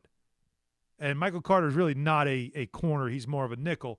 So they might get exploited defensively in the secondary just because Sauce can't guard everybody. There's nothing you can do about that as a coach. You do your best. But if they're competitive, like last week you weren't competitive, and that bothers me. So that's what I want to see right now. It's the small things. Disciplined, competitive, good game plan in place, and you just get out-talented when you lose. I can accept that in the first year. Those are the boxes that I would want checked. What about you? Discipline. Cut down on the penalties, the mental errors that cost you the win. So that kind of falls into the competitive category. But it's one thing to not be talented enough, but don't be your worst enemy. Don't beat yourself. Play a clean game. That would be number one. Then I would like to see when they're competitive, are you making the right decisions? You know, how's your team adjusting coming out of the half? Yes, big. Third quarter. How the decisions you make, do we go up for it on fourth down? Do we kick the field goal? Little things like that I want to be able to say, listen, they didn't lose because of the coach. Right. That's what I want to see because he's in his infancy. He's been an assistant. He's never been a head coach. So these are the little things. Eventually we'll get to a point where we don't have to grade him that way, but that's what I want to see. I don't want to see them lose the game because of a dumb roughing the passer or a procedure penalty that costs them. Or we're sitting there going, why did Glenn do that? That was ridiculous. Why didn't he take the points? Why did he go for it on fourth? Those are the things that I look at because that's what's been killing the Jets for years. Isn't that Dan Campbell in that second year when towards the end of that season it started to turn and you could see that they were a real hard-nosed competitive team and Goff was really starting to click with Ben Johnson that's what you're looking for, something tangible that tells you it's not all there yet, but I can see it. I can start to see it. And with Glenn, that's what you're looking for. And that's why I look at this game as if this is a very important game for him because week 2 was embarrassing. So I want to see, how's your team responding against a very good, very competitive Bucs team that has a lot of confidence, but does have some injuries, has issues with their offensive line, things you can exploit too. So this is a very big coaching game for Aaron Glenn early in his career. Yeah, so those are the things that I look for. Yeah. And you'll know it. If we come on the air and we say the Jets lost that game because of Glenn, that's a problem. Yeah, I agree. If they lost that game because of a lack of talent, hey, that's not Glenn's fault. If they lost that game because the Bucs are just better, that's a different story. And that's what you need to see more often than not with a young coach. Let's go to Reggie in Hoboken. You're on ESPN New York. What's up, Reg? What's up, fellas? First time caller. I'm a big fan of you guys. Thanks, Reggie. I got two questions, one football, one baseball. My baseball question is, if the Mets decide to throw the young kids in the postseason and they are somehow successful, meaning they go at least to the NLCS, how big would that be for baseball? And my football question is, if the Cowboys get overshown and Bland back, will their defense improve? Well, the second question's easy to answer. Yes. Yes, their defense will improve exponentially, especially with Bland. They missed him dearly against the Giants. Yeah, for sure. You know, again, Diggs was just coming back from injury. He wasn't going to play every snap, and whoever else they were throwing out there was just getting roasted. Yeah, so yes, getting Bland back is monumental. But they don't get much of a pass rush, certainly since the trade, and that's something that's different. Like the Chiefs are not going to have that great of a secondary, but they're going to get a rush. Wilson's going to have to get rid of the ball a lot quicker. Jones is going to get in that backfield, so you can't see a little bit different than Dallas. But as far as Allen's been saying it about the Mets, the one silver lining in what could be a very disappointing end to the season is that it looks like they've got 3 kid pitchers that you can legitimately get excited about. Generation K was in theory. These 3 have gone out there and have pitched and pitched in September and pitched in big games. So if they go into the playoffs, win or lose, you're going to have that. Now, if the Mets make a run because of them, Allen, it's going to be through the roof. It's going to be nuts next year. That's the next big story. Having that, yeah. But that's a lot. That's a lot to ask. What would you call? Well, you got Generation K. That didn't turn into anything. No. Right? Like there's always something. There's a phrase. There's always something like that. If these 3 guys all of a sudden become, again, what he's suggesting, you get a little run going here. Don't you have to give them like a little nickname, a little something? Oh, they should. That's what New York's about, right? From going like to the gag line to Big Blue Wrecking Crew. But what do you think? Can we get creative? Because Generation K was really good. It's just too bad it never really materialized. Too bad his name's Tong and not Jong, because then you'd have MSG. Right? You'd have McLean, Sproat, and now you got Tong. So, well, you want his name to be Gong? Yeah, Gong. Right, right. That's right. So that's that was unfortunate. But if we could come up with like MST isn't good enough. It's got to be something with the names, right? No. Yeah. I can't believe you just did. That was great. I don't know. I don't know. Like there's always some. What is it? I mean, somebody's going to say cardiac kids, which is annoying. No, that's but too late. I don't know. We can leave it open. They'll come up with something has to happen first, but fans are very creative with this stuff. So. No, they are, and they for sure are. Now, if you're listening to the show, you probably feel like there's been something missing, and that, of course, is the great Peter Rosenberg. He's had some obligations with the network because of WrestlePalooza coming up in Indianapolis, so he was unable to join us at the beginning of the show. But we've been told his window to return is between 4:30 and 6, because then at 6 o'clock he's going to get this, Alan. He's going to be on the 6 o'clock Sports Center. That's big. So wow, we got him, and the reason 4:30 is perfect is because he runs the show for Fraud Alert Friday.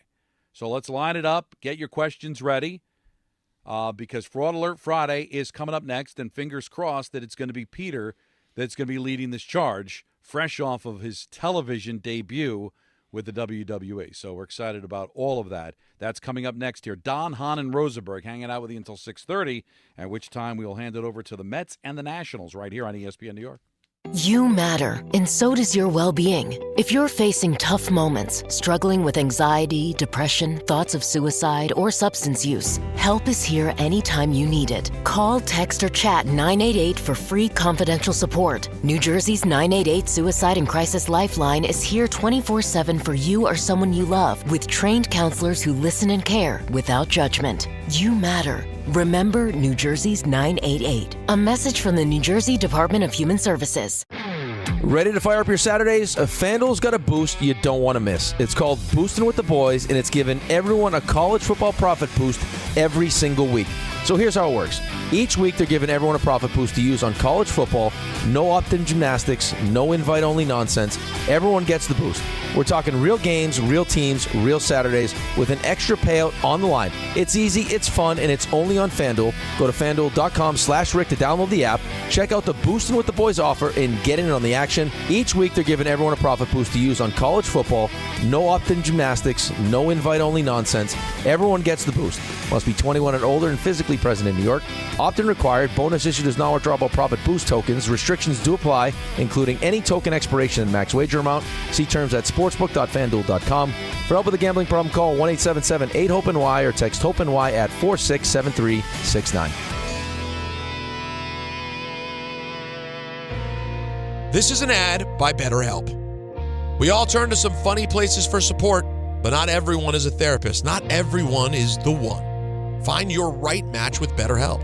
BetterHelp does the initial matching work for you so you can focus on your therapy goals. A short questionnaire helps identify your needs and preferences, and their 10-plus years of experience and industry-leading match fulfillment rate means they typically get it right the first time. If you aren't happy with your match, switch to a different therapist at any time from their tailored recs. You can join a session with a therapist at the click of a button, helping you fit therapy into your busy life. Plus, switch therapists at any time. As the largest online therapy provider in the world, BetterHelp can provide access to mental health professionals with a diverse variety of expertise. Find the one with BetterHelp. Our listeners get 10% off their first month at betterhelp.com/timeout. That's betterhelp.com/timeout.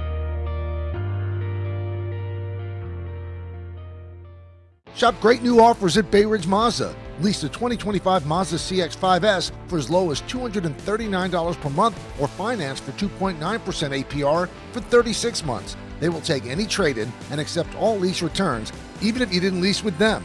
Plus, enjoy Bay Ridge Plus benefits like ding and dent coverage, key replacement, windshield protection, and roadside assistance, all included.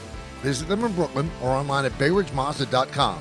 Bay Ridge Mazda, where confidence comes standard. See dealer for details. Hi, former New York Giant Leonard Marshall here. Please join me at the Alzheimer's Foundation of America Family Fun Day on September 27th.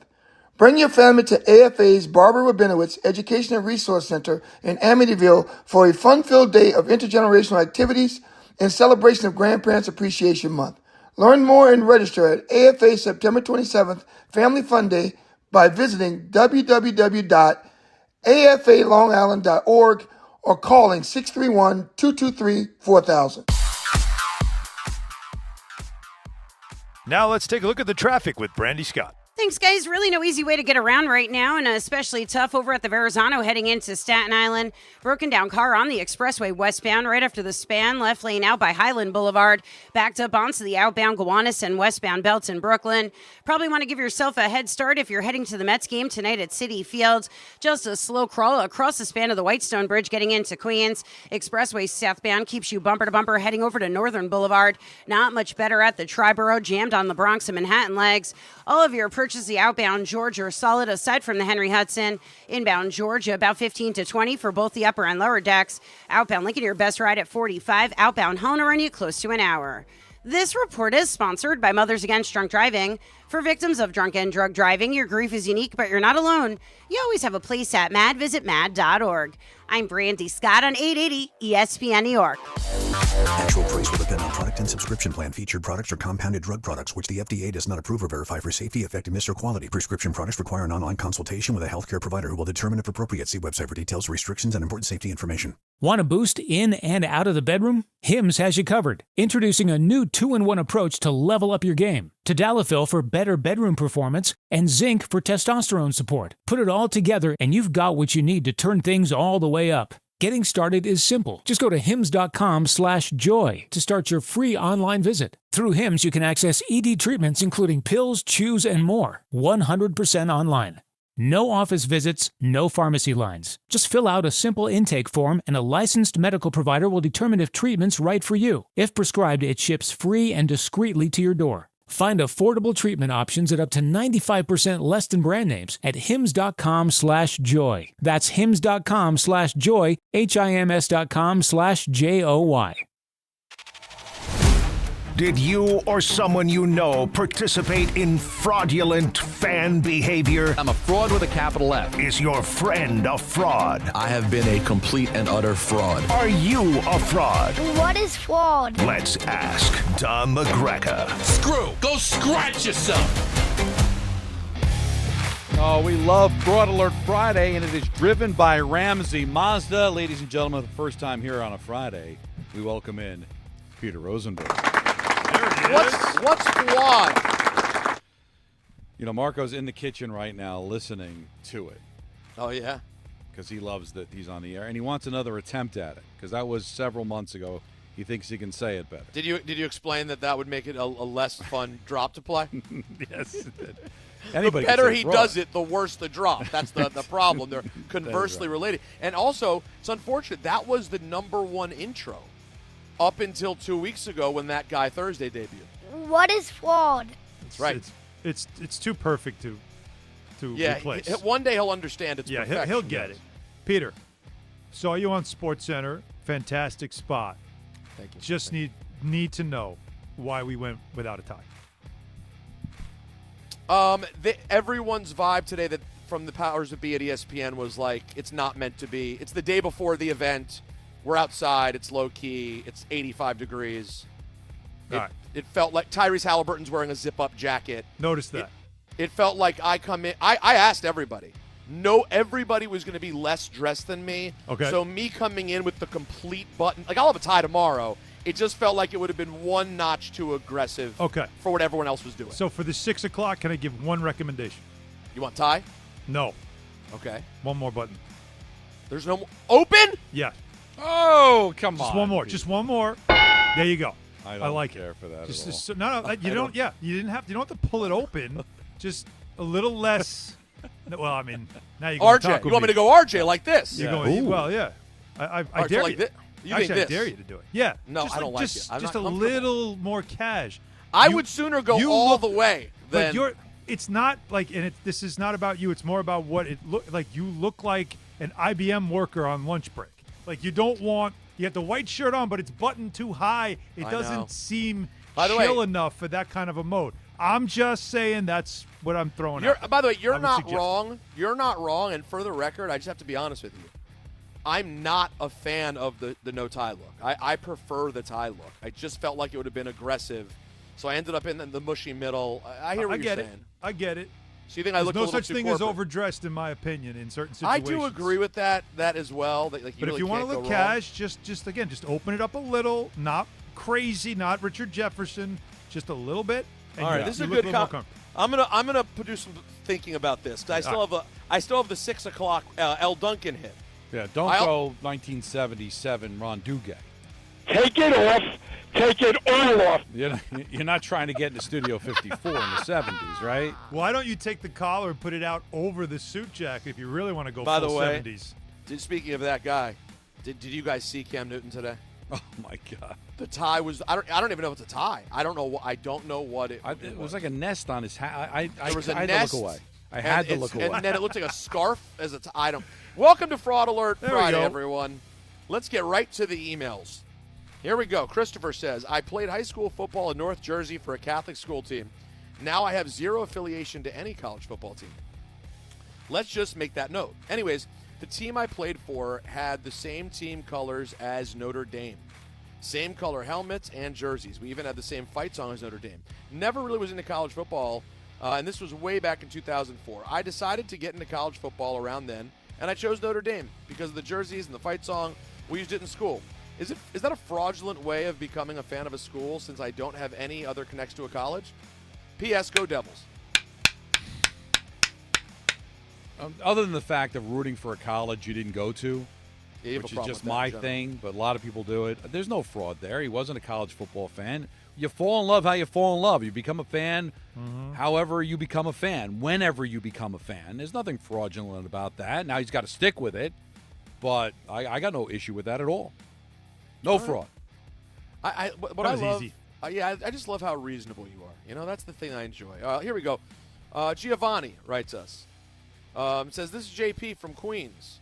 Oh, sorry, it's not Giovanni. Maybe they're using someone's email address. Anyways, JP says, I'm a lifelong diehard Mets fan. Huh. I literally have not missed an inning in close to a decade. Virgin. It's not nice. What? Wait. Hold on. This could set not Don missed off. an inning. Alan, this could set Don off. Get ready. Oh, okay. Literally have not missed an inning in close to a decade, including the day my wife gave birth to our firstborn. Well, it might have been in the room just as a distraction, right? That's or what the you're hoping baby for. was born in the morning. Yeah, Right. exactly. Exactly. They were sitting up at night doing nothing, waiting. So yeah, who knows? Yeah, but if he's in the lobby and the doctors are saying your wife's giving birth, he's like, wait, it's 3-2. Cross your legs, honey. Let's get out of this inning. Then he's a bad guy. Hang on, DeGrom's on the mound. Hang on. I don't miss DeGrom starts. All right, here we go. I went to school in Boston and ran a few marathons. So I always loved the Red Sox City Connect jersey honoring the Boston Marathon. Really? Oh, everybody I'm already out. universally hates that uniform. I'm already out. I don't. This is no, fraud. you know what? By the way. Fashion Alert Friday. I resisted buying any of the apparel, but when Devers was traded, his jersey went on sale for $30 when I already had a $25 Fanatics gift card. Am I a fraud that I bought another team's jersey? Of note, there are no names on the back of the jersey, so it's just the number 11. Thanks, JP. I have rules for jersey purchasing. It is not fraudulent to buy a jersey of another team that's not a rival. So that means you don't buy in your division. So as a Met fan, you don't buy a Philly jersey or a Marlin jersey or a Brave jersey or a National jersey. But if you want to root for, if you want to buy a jersey because you like it and it's in another league and there's no rivalry, I got no problem with that. I mean, I grew up a Devil fan. I got a Trevor Linden jersey hanging in my man cave. There you go. Because I love the Canucks jersey. I always thought it was a sharper-looking jersey. I have zero issue with that. Wow. No fraud. Wow. I didn't know which way Now, this do one you would have go. issue with buying an ugly jersey? Yeah, what about that? Well, I mean, The like I fraudulence said, of taste. that is going to be something we're going to do. We're going to toy with maybe changing it up down the road where it's Fashion Alert Friday. That's because different, I yeah. think that is a disgusting-looking jersey. And I understand it's honor. I get it, all right? I understand it. It doesn't make it any less ugly. Right. All right, Have you man, seen this the is- Green this- Monster jersey? This is a long one, but no. it looks good. Okay. All right, John from Glen Rock says, right. may it please the court to determine if this is fraudulent behavior. All right. The Giants are my favorite team from all sports, but I'm a collector of all sorts of jerseys of all sports. Mm-hmm. I remember discussion on Fraud Friday in June concerning wearing enemy gear, so I need help on this one. In the fall of 1995, I dated a girl who was a casual Cowboy fan. Of course, they were on top of the world at that time. We got serious and eventually got engaged. Oh. During that time, I bought her a personalized Cowboy jersey, but more importantly, she noticed my love for jerseys and sportswear. And together, we bought an Apex Cowboy jacket for $29.99 at Marshall's to wear. Blue's my favorite color, and I wore it despite hating the Cowboys. Oh, that's already such a tough line. Though I respected Aikman and Emmitt Smith, it's getting worse. And I wanted to please her. Of course, the Cowboys won the Super Bowl that year. Eventually, I broke the engagement. She was not the right person for me. Right. And I married a wonderful lady a year later. But yeah, by the way, marriage fraud. That was over like- time. Over time, I Just began to rolled notice. right through that. You know, she wasn't the right one. But we Two bought an wives Apex later. We bought an Apex Dallas Cowboys jacket Together. from where? Marshalls. Right. They didn't buy a car together or a house. They bought a jacket together. Over time, I began noticing the decline of the Cowboys, and while wearing that jacket occasionally. They face great challenges, as we know. I became convinced that my wearing and keeping the jacket continues the curse to this day. All of my friends are aware of it, even students in my classes that I teach in middle school and high school. I vowed to keep the jacket until they won the Super Bowl, which then I would burn it due to the curse being over.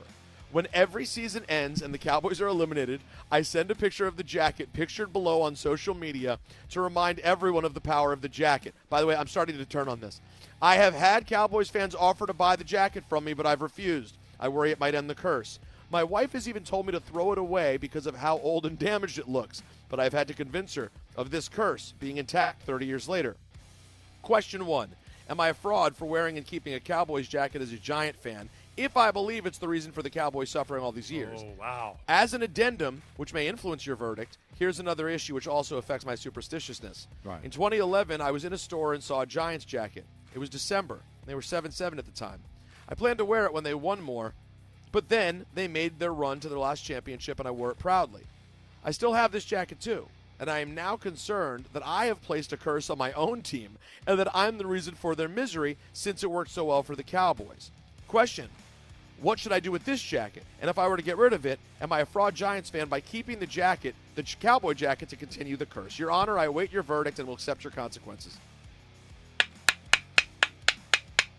All right, forget about the fluky curse thing stuff. All right, he didn't curse the Giants. The Giants cursed themselves, okay? So wear the jacket, do whatever you want. He pivoted to this really classic story. He bought the jersey. That made him the fraud right there. He liked the color blue. He bought a jacket with his now ex-fiance. But how is you as a Giant fan buy a cowboy jacket? And he originally wore it because he thought it looked sharp. Then they lose, and then I think he started to pivot to, hey, look at this jacket. I'm using it to curse the Cowboys. That's not why he bought it. If he bought it to curse the Cowboys, then I probably would say no fraud, because at least his motivation would have been to benefit the Giants. It was only after he bought it under fraudulent circumstances that he then pivoted to this whole curse thing. So, fraud. That's a brilliant call. Brilliant call by you, Don. So he's going to have to accept the consequence. So you think he should just get rid of the jacket and keep it moving? Yeah, well, get rid of you're it. saying that it all started, like the way this started wasn't genuine. No, he didn't. Then he turned it to favor himself for having it. And, listen, He's not a fraud. He's a narcissist, by the way, because he feels like he has these powers over both teams. Right, Peter, turn back to page 15 of the email when he said that he bought the jacket with his girlfriend because he thought that it looked sharp and it was the color. But he didn't say, let's curse the Cowboys and buy this jacket. He bought a cowboy jacket because he thought it looked cool. And again, it was what was the phrase I used a couple of weeks ago? The zipper thing? What was I forget now? It was so brilliant, I forgot it. A zipper key. He used it as a zipper key. All right? It had nothing to do with any curses. Then he figured, I have this, and they're not winning, so maybe I'm cursing them, and now I'll pivot to that. Fraud. Interesting, too, that he liked that shade of blue when the Giants are also blue. Yeah, that's an interesting thing. You know what? Listen, I thought it was a very interesting story, and I do believe in the random – I don't believe in it, but the OCD makes me sometimes observe superstitiousness. So I respect it, but I hear Don's point – that it was really superstitiousness out of convenience. Yes. Yes. That's a great call. Now let's keep going with the theme of the day. One more. Same thing. Judge Don, what are the fraud rules on wearing another team's gear? Oh, boy. I'm a diehard Yankee fan, born and raised on Long Island. I've been a diehard fan my entire life. I moved to Northern Virginia after college. I maintain my diehard Yankee fandom, but being just outside of the capital, I go to a Nats game usually once a year. I wear Nats gear when I go. And I root for them, except if I am there while they're playing the Yankees, which in that case, I hope the Nats lose in blowout fashion. I liked the Nats before I moved here, as I enjoyed watching a young Strasburg and Harper while in college. This is only a baseball thing, as they are not division rivals, such as the Caps, who are rivals with the Rangers. And I never do this for any other stadium I go to. I consider this absolutely no fraud, but something you said last week made me think you feel differently. So, in your opinion, fraud? All right, no fraud. A little odd that he's wearing the jersey and rooting for the Nationals. It's a little much. But whatever floats your boat. Again, rule, I'm going to repeat the rule, but I'll be specific to Yankees. If you're a Yankee fan, no Blue Jays, no Red Sox, no Orioles, and who am I forgetting? Dodgers? No Dodgers. Nobody in the division. No Dodgers, no Astros. No Astros. No Roger, no rerun, no Ren. I would say that's probably. Am I missing anybody, Alan? I mean, Dodgers because of the history. I think that covers it. I think Rays, Dodgers, Astros outside the division. Rays are in the division. You got to include that. Rays, I forgot. Yeah. Nobody in the division. No Astros. No Dodgers. No Mets. Yeah. So those are the jerseys you would make you a fraud if you bought. Yeah. So Nationals are okay. I think that's a fair. That's a fair collection of teams that are banned from you. Yeah, here's the one thing I would say, and this is super nuanced, and Don may dump on this, but I think it's a nuanced point that makes sense. I think all of it's good, and I relate to this living in a different city, and it's fun to go to a game and root for a team in the city. And by the way, you end up feeling an allegiance to the team in the city you've lived in for years and years and years. It's just how it happens. I think T-shirt over jersey. I think jersey is what makes it like I'm a fan of this team. Whereas, like, they gave out a Yankee shirt at a Yankee game, and your wife's a big Yankee fan, so when you go, you throw on the T-shirt you have, and you clap. The jersey, to me, is a little too far. Well, even just anywhere. And that was Fraud Alert Friday, and that was a good one. That was a lot of fun. Fraud Alert Friday is driven by Ramsey Mazda. It's the experience of driving a new Mazda and buying a new Mazda from Ramsey Mazda. Choose wisely. Choose Ramsey Mazda. I need to defend myself preemptively. When we come back, because I know how our fans work. And what I just said is going to get thrown back in my face, so I need to defend myself ahead of it, because I know it's coming. It's Don, Hahn, and Rosenberg. We're hanging out with you until 6:30. And then the Mets and the aforementioned Nationals right here on ESPN New York. There's a lot of reasons why people buy at Ramsey Mazda. There's, of course, the selection. There's the customer service. And then there's the savings. Lease a new 2025 Mazda CX-90 Turbo Select for $249 for 24 months. Start shopping now at RamseyMazda.com. Choose wisely. Choose Ramsey Mazda. Call 833-853-2970 for details. VIN S1225248. MSRP $40,000. Zero security deposit. Ends 9/30/25. D'Agostino & Associates is a legacy firm, and I'm proud to be a part of that legacy. I'm Jenna D'Agostino, and like my father, I fight to get justice for the injured. The hustle and grit of these streets shaped me. I'm John D'Agostino, and from the concrete to the courtroom, I built this injury firm 35 years ago to get accident victims justice. So call my team first, 1-800-BITE-BACK. That's 1-800-248-3222. You want justice? Think Jenna D'Agostino. Think D'Agostino & Associates. Justice isn't just a word. For us, it's a way of life. It's having compassion for your struggle and getting you paid for your pain. Now that's justice. D'Agostino & Associates means being there for the injured. Seriously injured? Call my team first at 1-800-BITE-BACK. That's 1-800-248-3222. D'Agostino & Associates has offices throughout New York and New Jersey and will come to you. I've been there, and I'll be there for you. D'Agostino, Law, Bite Back. Schweppes, the iconic ginger ale of New York, is proud to sponsor the PGA of America. Schweppes has a deep lineup of ginger flavors, including raspberry, white peach, dry grape, and also available in zero sugar. With every sip of Schweppes, the dedication to quality, excellence, and the art of tastefulness will leave you feeling simply refreshed. It's a hole-in-one for all your drinking occasions. Schweppes, a sparkling tradition since 1783, and the perfect way to elevate your summer. Swing by your local ShopRite and grab some Schweppes. At City Harvest, we believe no New Yorker has to go hungry. With your help, we're on the road 365 days a year, rescuing over 77 million pounds of nutritious food and delivering it free to millions of New Yorkers, transforming surplus food into sustenance, sustainability, and smiles, rallying thousands of New Yorkers to power a network of nourishment across our city. One day, one meal, and one New Yorker at a time. That's how we feed good. Donate at cityharvest.org. The right mattress helps you sleep at night. The right price helps you sleep even better. Hi, it's Michael K. I trust my friends at PC Richard & Son. They're local, family-owned, and listen, they won't just sell you a mattress. Their experts walk you through a 4-step fitting process so your bed actually fits you. Now, that's what I call service, which is kind of their thing. Get top brands like Sealy, Stearns & Foster, Tempur-Pedic, all at the guaranteed lowest prices. Plus, fast and free delivery. Sleep better with PC Richard & Son, the local company you can trust. Free delivery on mattresses $199 and up, excludes Manhattan. Well, here we are again, and I got to tell you, Jim, this match has me really concerned. Here we have a powerful heavyweight, a train, weighing in at 6,000 tons. And this hasty lightweight challenger, a car, at just 1.5 tons? This does not bode well for the car, or the people in it. It's no contest. Every day, people are injured or killed trying to beat a train at rail crossings. See tracks, think train. A SoFi personal loan is here to help you achieve something once thought impossible, overcoming high-interest credit card debt. Walk the tightrope of your finances with one low, fixed-rate monthly payment, no fees required, and as soon as the same-day funding. That's right. Pull off your own debt-defying stunt with a SoFi personal loan. Visit SoFi.com/trick to learn more. Loans originated by SoFi Bank, N.A., member FDIC. Terms and conditions apply. NMLS 696891.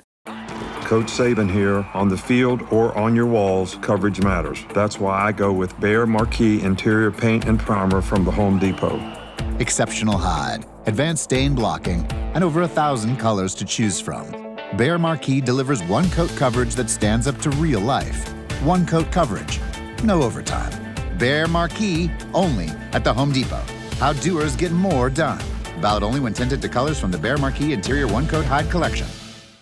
eBay has reinvented vehicle buying. From click to curb, everything's covered. Ever try to buy a car online and end up in a parking lot with a stranger and some blind trust? That era is over. Now with Secure Purchase, eBay isn't just where you find your car. It's where you buy it, start to finish. Title, financing, registration, delivery, it's all built in. This is the modern way to buy your next ride on eBay. eBay. Things people love. Secure Purchase is powered by Caramel Dealer Services, LLC, an eBay subsidiary.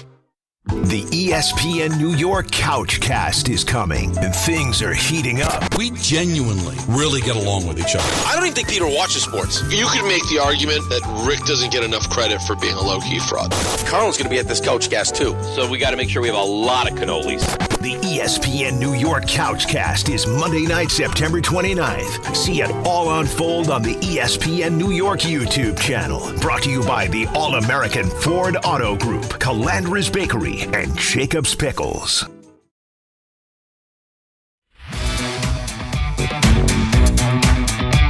Golf's greatest rivalry tees off at Bethpage Black. And the guys are bringing you all the action, energy, and passion straight from the course. Don't miss DiPietro and Rothenberg next Friday morning, only on ESPN New York, brought to you by Michelob Ultra. No matter what you're playing for, make it superior with Michelob Ultra. 2.6 carbs, 95 calories, a superior taste worth playing for. Official beer sponsor of the Ryder Cup. Don, Hahn, and Rosenberg with you till 6:30. All right, you know we live in a society where social media posts from back in the day could get you in trouble in real time. Oh, boy.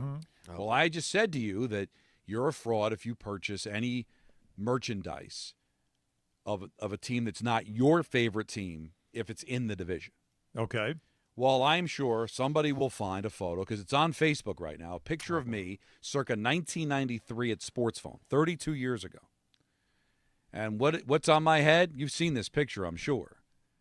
Me smiling with a big beard that's all brown because I'm still young and still thinking that this career is going to amount to something. I am wearing a Florida Marlins hat. Oh, yeah, I've seen this. Now, the reason I had that hat was because they just came into the league, and I thought it was gorgeous because I love teal. Because you guys know how I feel about the San Jose Shark jersey. Yep. So I got the hat because I thought it looked cool. And listen, they were an expansion team, and at that time, I hadn't completely formulated all my rules for being a fraud. It was 32 years ago. That's a long time ago. Now, obviously, that hat's long gone. I would never even touch it now because the Marlins kill the Mets in every big spot. And they're, by the way, they're closing out the season with the Marlins in Miami for 3. That still might end up costing the Mets a chance to go to the playoffs. I can't stand the team. But somebody will find the picture, put it up on social media, Don's a fraud. So where is this hat? I don't even know where it is anymore. I'm not big on throwing stuff out. That's a problem. Well, you know, like, I still paid believe for me, it. I relate. You know, it's still somewhere. I'm not a hoarder, but I don't know where it is. I'm close. I walked the line of hoarder. It's probably gone, but I have not worn that hat literally in 32 years because it's like I had it look cool, and then they became a rival and all that. So I did break my own rule before I actually formulated the rule, before I even fraud became a thing. So if you want to kill me for it, kill me for it. Do you think maybe this hat is the cause of the curse and that you need to destroy the hat so that the curse is lifted? It might be, but it was, again, expansion team. It was teal. It was a really nice looking Listen, hat. I don't want to get into a whole thing because honestly, if you missed the time, the San Jose Sharks time was a time. I mean, it was a time. Yep. By the way, throw Raiders in. Honestly, even the Tampa Bay Lightning was even in. Orlando Magic. The expansion stuff was big, okay? Yes. The L.A. Kings was a monster. Dude, I saw when they yesterday. Went to black, yes. Yeah. I saw yesterday one of the vintage sites I follow posted a Raiders pullover. Like I have a Penguins one, the starter pullover. literally, I was tempted to get it now. I was like, oh, man, a Raiders polo. That's hard. It's built into us at that time. Some of those teams were just seen not as having to do anything with fanship, but just about cool sports-related gear. The one Don picture, Alan, that I could see this going left, and I don't want to. It's a big day for me. I don't want to have a big fight. I'm dealing with my button. I still think the Red Sox photo is tough for Don. And I know he says it means nothing, and the timing makes sense. He loved the style of hat.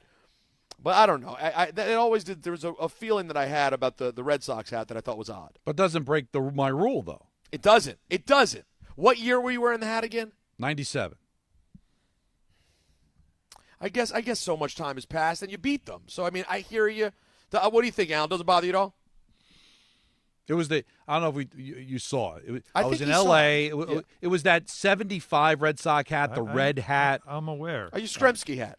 But your reasoning is that you beat them in the World Series. They're not a rival of yours. No. And they're a rival of the team I didn't like in the Yankees. It would be as if I put on a Phillies hat because I just like that red, and we beat them in the World Series. I don't care. Exactly the same. It's literally the same. Yeah, I know. I guess you know what it is? It's at my childhood brain because I didn't understand rivalries yet. Like the Red Sox and Mets were such a thing because the 86 World Series is one of the biggest first sports events I remember. Like my whole family was watching it. The same family friends who made me a Celtics fan, they were huge Red Sox fans. The Red Sox were on in my house all the time. It just was like a big deal. But I think you're right. I think it's fine. You know, and Don, you don't have the New York-Boston thing like everybody else does. No. Because you don't – again, the Giants beat the Patriots twice. Yeah. What do you care? And you're not really a basketball guy. Like, you don't love basketball. So, like, the Celtics thing doesn't mean anything to you. Bruins? I mean – not really. The Devils beat them in 94. They beat them in 95. Yeah, but it's not like that's not a thing. So you don't really have the New York-Boston hatred. No, I got nothing. Yours is more Philly. That's why I thought one of the biggest flaws in Entourage was that episode where Turtle refused to play golf with Tom Brady because he hated the Patriots because he was a Giant fan. That made no sense. Made no sense, yeah.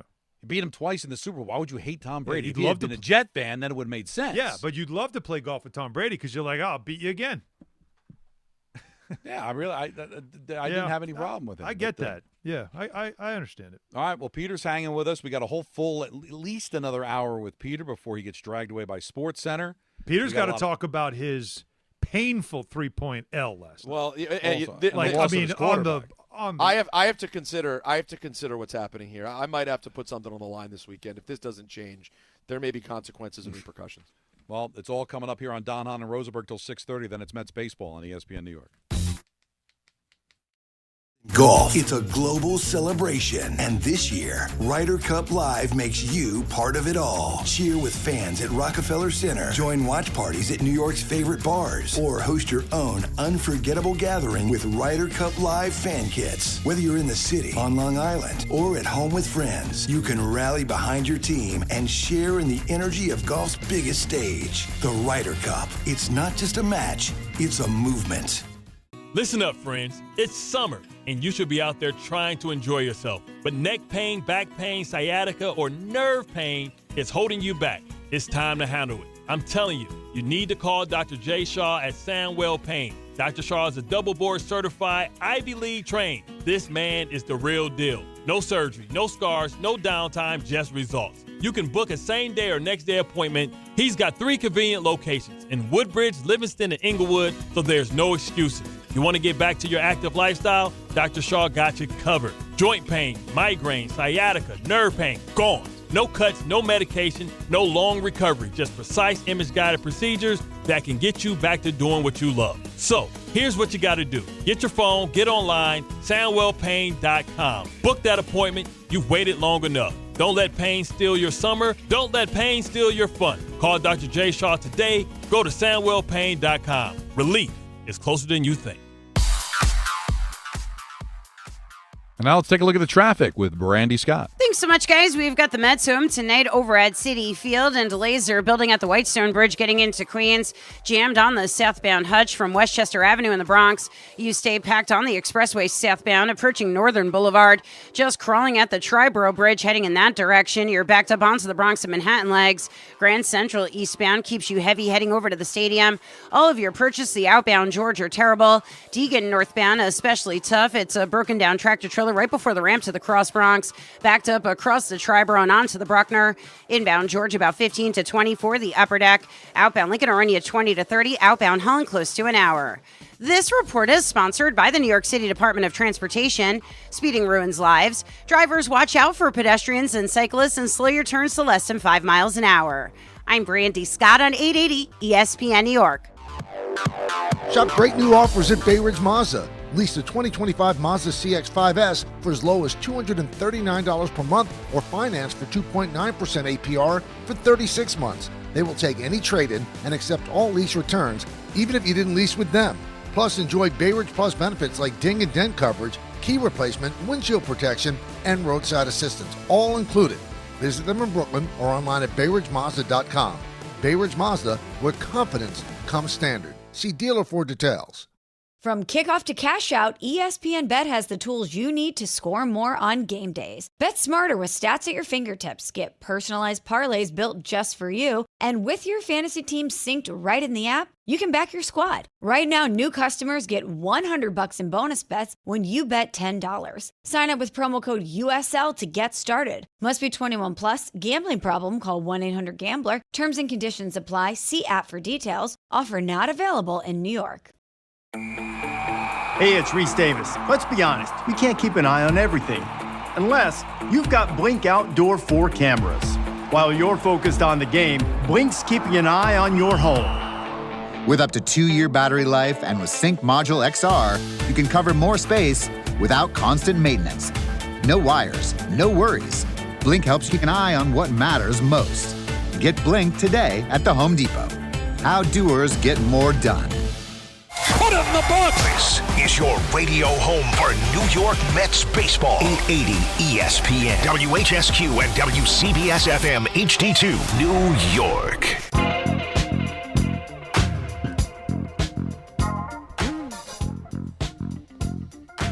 Game Time is brought to you by Tullamore Dew Irish Whiskey, because when it's game time, fellas. It's Tully time. It's Tully time. Mets start a series with the Nationals tonight. Coverage immediately following us on 880 at 6:30. Yankees continue their series down in Baltimore against the O's at 7:05. And the Liberty, they face elimination tonight. Decisive Game 3 against the Mercury. That'll be at 9 o'clock.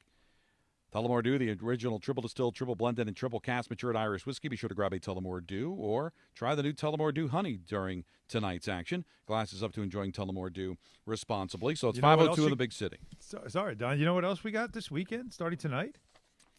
How about Astros and Mariners are tied for the American League West, and they have a 3-game series this weekend.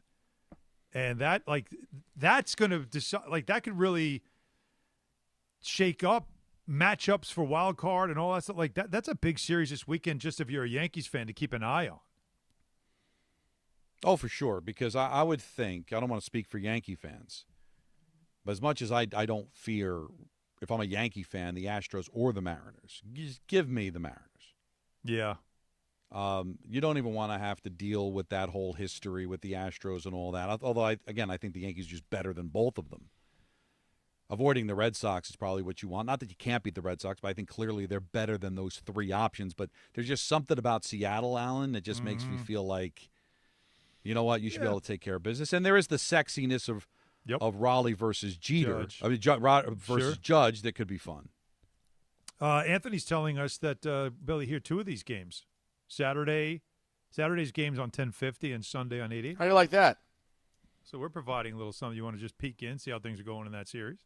So the Yankees right now, the Guardians have been red hot. They've won 7 straight games. They might actually catch the Tigers.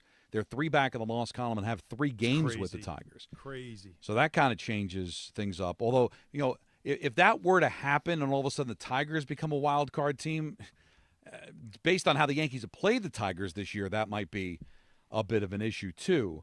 But we'll see if that ends up happening at the end of the day. But the Yankees are not losing out on falling out of the playoffs because they still have a 4-game in the loss column lead on the Guardians. But right now, and right now they've got a 2-game lead in the loss column on both the Astros and the Mariners. So right now all the Yankees are playing for is home field, which is not nothing. No, that's big. But you're in. The Mets, they still have a 2-game lead on the Diamondbacks. However, the Diamondbacks have the tiebreaker. So Mets still have to be very careful. But the Mets are playing the Nationals the next 3 games, so you figure that if you really fancy yourself to be a playoff team, you should be able to take care of business there.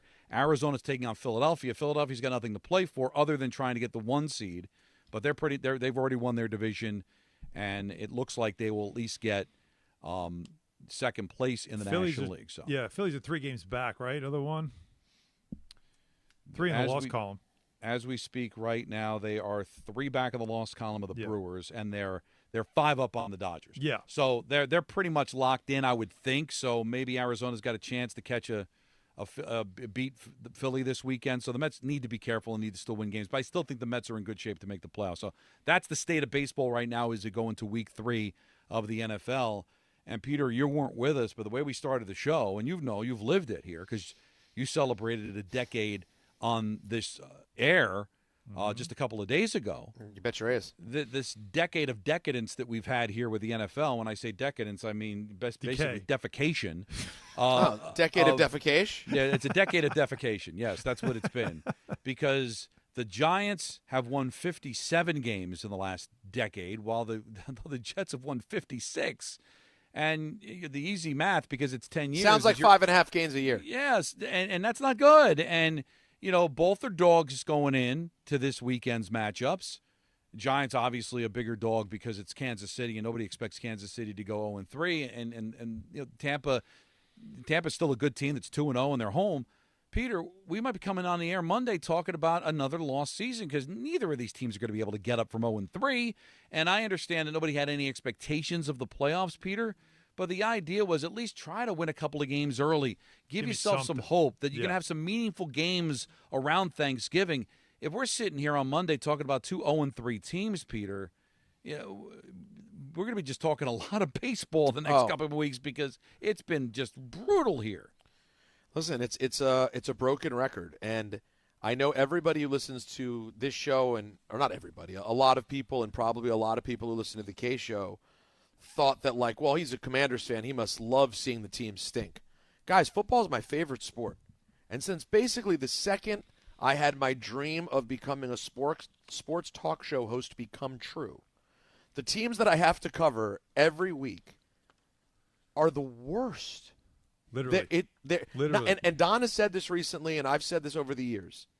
It's not just that they're bad. It's so often that they're bad and they're boring. And there's no hope at this moment.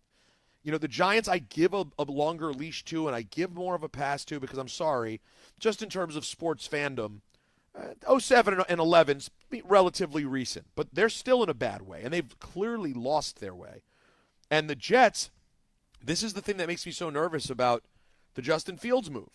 He does have a high ceiling, but at the same time, by not committing to just starting from the beginning, and we're going to go find the kid. To me, it was a little half in, half out. Let's get someone for this year. Let's see if we can make things a little better. But the realistic question I had going into the year was, will he be better than Aaron Rodgers was last year? Probably not. And we saw what they were with Aaron Rodgers last year. So, Alan, in that sense, sort of makes Tyrod intriguing this weekend, just to see if there's a bit of a different look. But where does that land you on Monday, even if they win? It doesn't. It doesn't. They are in a transition as a franchise because you made the changes at the top. You made a new front office, a new head coach. Moving on from Aaron Rodgers means – and the taking the flyer on Justin Fields. So this is sort of a trial kind of year of who fits with the coach, who does the coach like, what can he do with the roster that wasn't very good last year? And then on top of it, it's a quarterback that is on his third team in 3 years. You can't ignore that. That does have his flaws. that you want to see. Can he eventually take that next step as a quarterback? Can he figure it out? And what you saw in week 2 is that the weaknesses, the marks against him as a quarterback showed again. So I don't know what you can believe in right now other than the 4-letter word of hope. That this is a head coach that went through it in Detroit, took notes, understands it. That didn't happen overnight in Detroit. That first year was brutal. The second year wasn't great, but by the end of it showed promise, and that's all you got. So as much as you don't like to hear the being told be patient and wait, as a Jets fan, you have to be patient and wait. As a Giants fan, you're out of patience. The only thing you're waiting for now is the quarterback they drafted and to see if he's the guy. And where the Giants are is, can you build off of last week? All right, winning the game seems like an impossibility. It's on national television. They never win on national television. They never win at home. They never beat a good team. Like, there's just a lot of things working against the Giants. So you're saying there's a chance. But if the Giants play well, especially offensively, then they built off of last week. You're 0-3, but at least it looks like you're moving in the right direction. You're functioning. The Jets are in a bit of a different situation because they had their moment in week 1 and completely threw it away by being non-competitive against Buffalo. If that happens again against Tampa, you're trending the wrong way. So not only are you 0-3, you're trending downward, where the Giants still have a possibility because of who they're playing that they could be 0-3 trending in the right direction. But at the end of the day, guys, we'd be talking about collectively our local teams being 0-6. And all the Jet fans who wanted to believe in Glenn, and there's still hope that he can be a good coach. It's only 2 games. Yeah.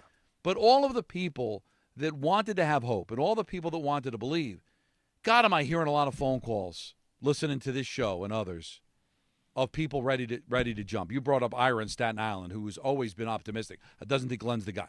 Because all the damage, the scar tissue going into the season, the losses just begin to just pile up to a point where people are going to start to tap out, man. They'll watch the games, but you talk about hope. Hope's gone now. And you just feel like, are you ever going to get out from under? How many more coaches? How many more general managers? How many more quarterbacks before you just say it's never going to happen? 15 straight years missing the playoffs. I mean, come on. And just to have a decade where the teams have been so bad for so long, it's really I've never remember a sport in New York being this bad for this long. Somebody's always good, right? Mets stink, Yankees are good, or vice versa. One of the hockey teams are usually good. One of the basketball teams usually good. To have 2 football teams be basically tied for the worst organizations in a decade, it's got to erode the fan base. There's just too many other options.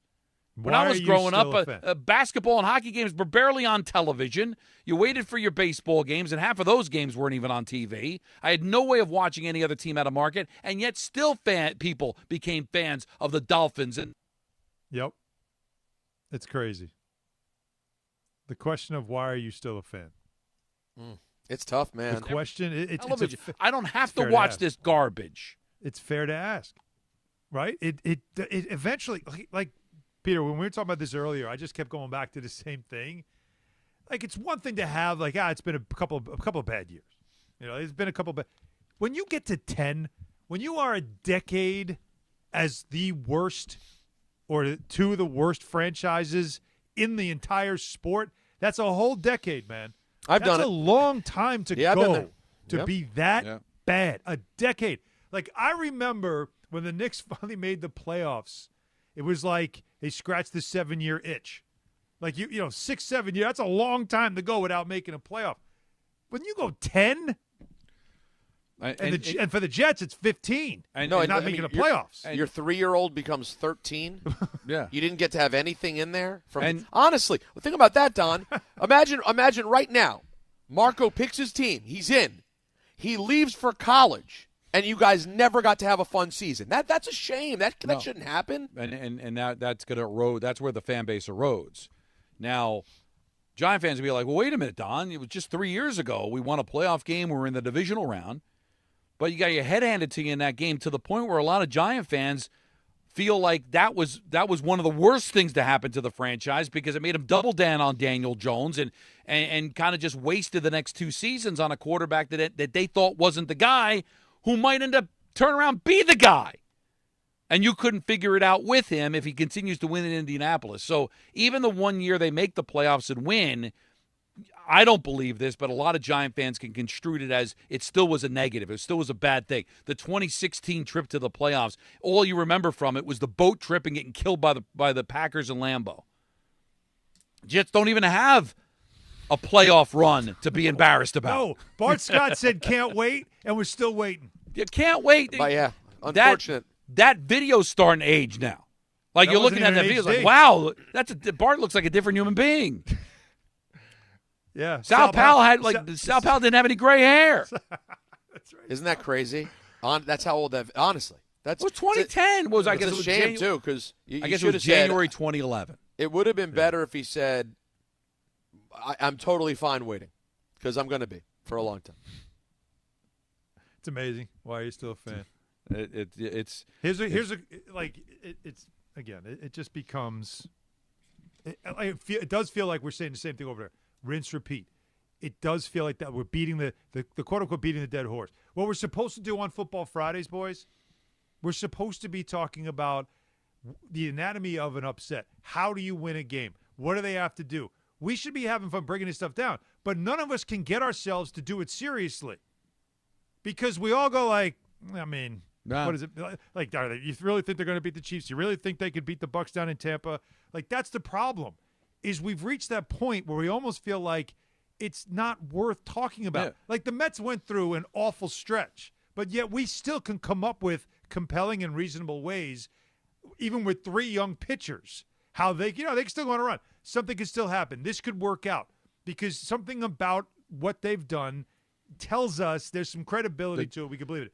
But when you say to me like, all right, do you think the Jets can win? No, I don't think they can win. Just having there's a way they could, but I don't think they can. Just having moments recently where you could be proud to be a fan of that team, that you could wear the jacket, wear the hat proudly. Yeah, and it's been really hard. And Moral victory Monday.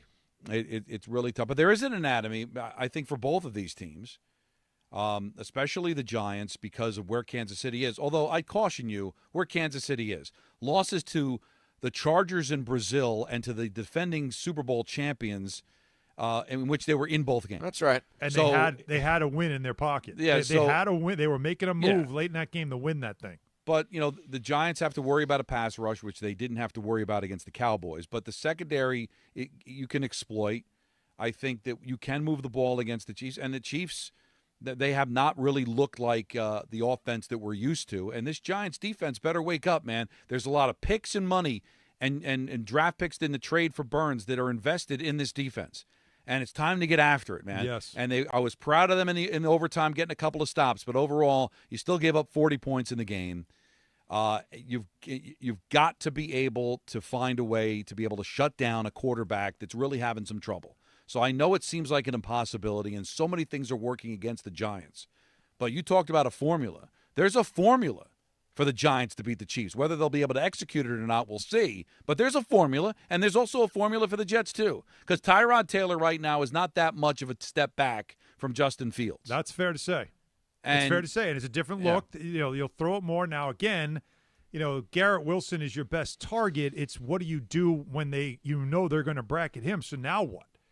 How are you going to take advantage of it? And who's going to step up to be that second receiver that takes advantage of softer defense? Those are all things that we don't know because this roster is so incomplete. But you want to hear a crazy stat? Yes. Do you know the Chiefs have never beaten the Giants on the road? They've played them 7 times in the history of their franchise since they've joined the NFL from the AFL. 7 times. They've played in New York. And let me guess the last. Do you have them there? Do you have them listed? I don't have them listed. I think the last time the Giants beat them the last time they faced each other in New York was before Mahomes when they beat Smith. So that would have been what? Because Mahomes was drafted what year? He's been in the league 10 years.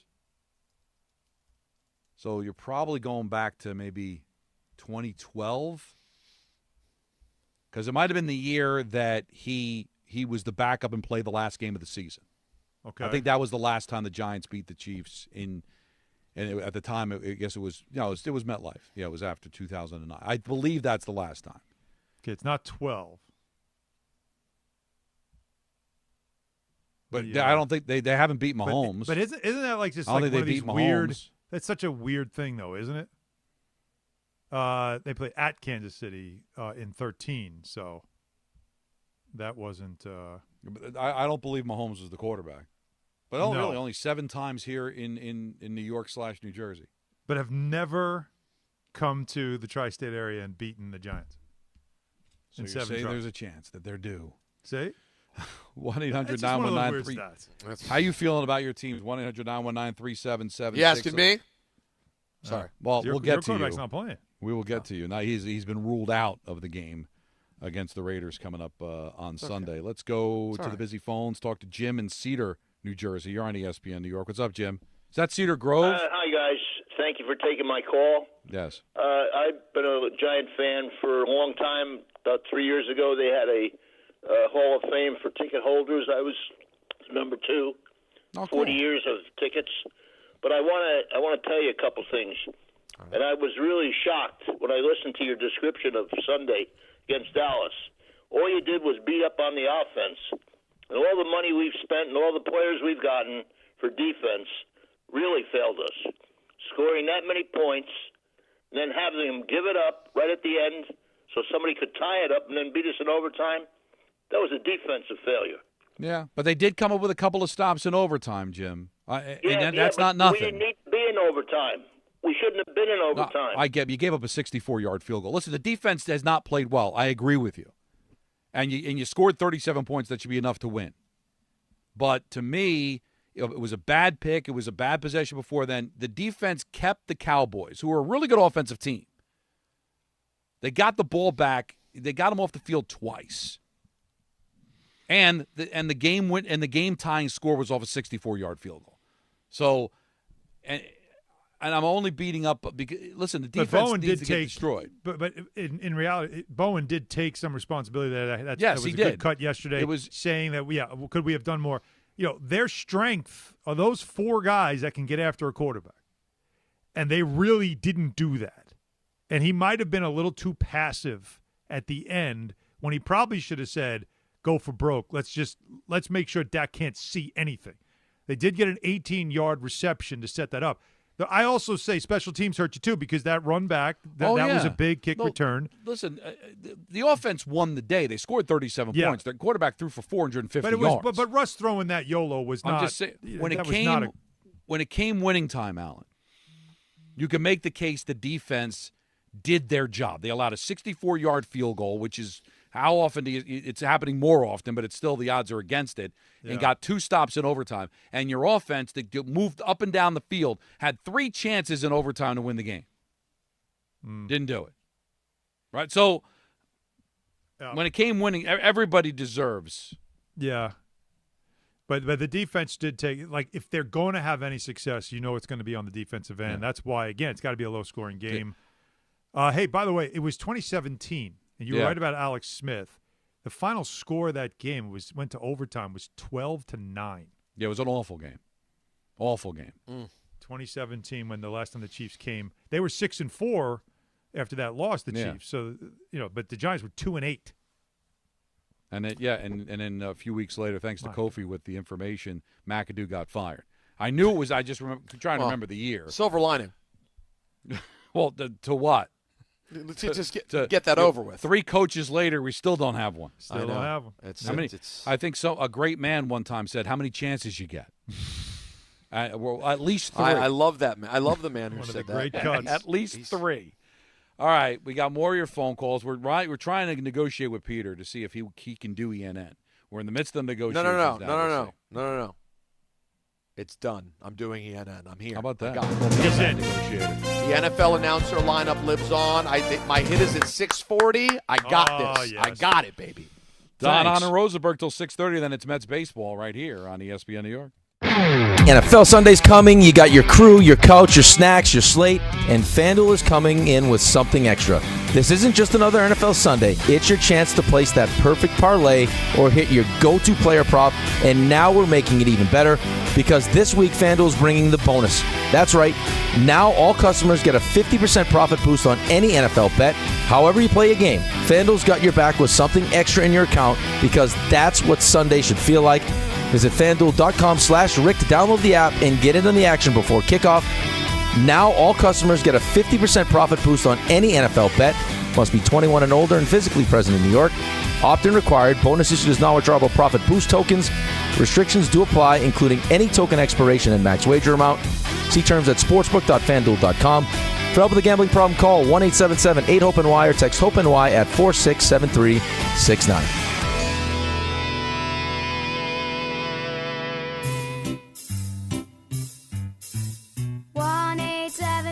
Cars for Kids. KARS Cards for Kids. 1-877 Cards for Kids. Donate your card today. 1-877 Cars for Kids.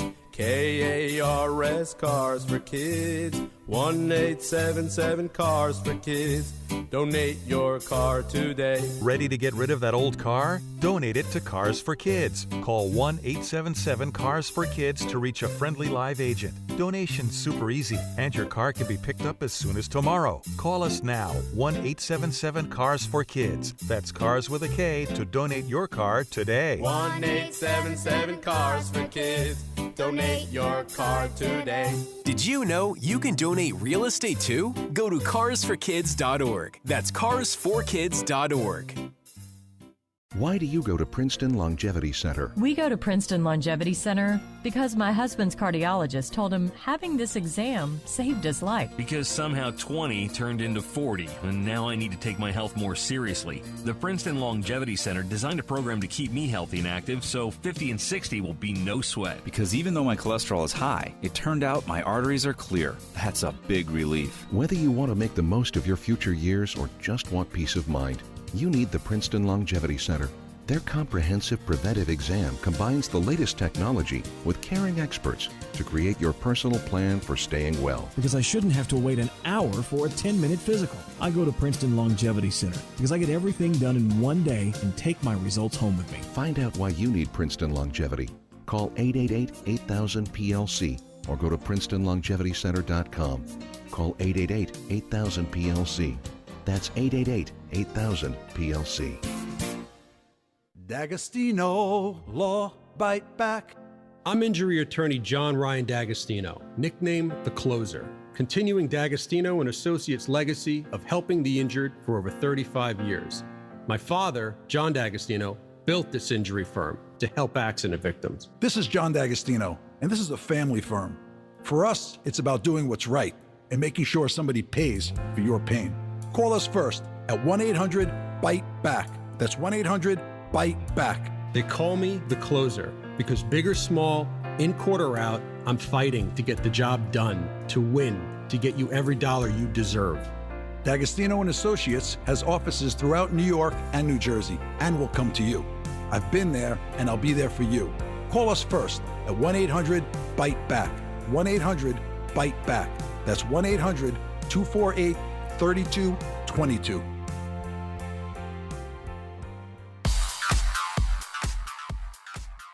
Now let's take a look at the traffic with Brandy Scott. Thanks so much, guys. Problems building heading over to the outbound Georgia. New crash on the Cross Bronx westbound on top of the Alexander Hamilton Bridge. Second one today. It's blocking the two center lanes. Traffic is not moving much there from the Bruckner on through. Deegan northbound. Still have this broken down tractor trailer in the right lane right before the Cross Bronx. Slow crawl there from the Triborough and the Bruckner. Inbound Georgia about 10 to 15 for both the upper and lower decks. Outbound Lincoln already about 40 minutes. Outbound Holland still close to an hour. Mets are home tonight at Citi Field. Just a packed ride at the Whitestone Bridge getting into Queens. Backed up onto the southbound Hutch from Westchester Avenue in the Bronx. Rutgers football tonight over in Jersey at SHI Stadium. 18 northbound, a bit slow getting into Piscataway. This report is sponsored by Mothers Against Drunk Driving. For victims of drunk and drug driving, your grief is unique, but you're not alone. You always have a place at MAD. Visit MAD.org. I'm Brandy Scott on 880 ESPN New York. Well, to hit a home run, everything's got to line up perfectly, just like when you find the person you want to marry. When it's time to propose, well, do what I did. Visit the engagement experts at London Jewelers. From their beautiful 2 by London collection to custom designs for any budget, they make finding the perfect ring easy. Visit London Jewelers at any of their 6 locations and tell them I sent you for the Michael K. treatment. London Jewelers, getting it just right.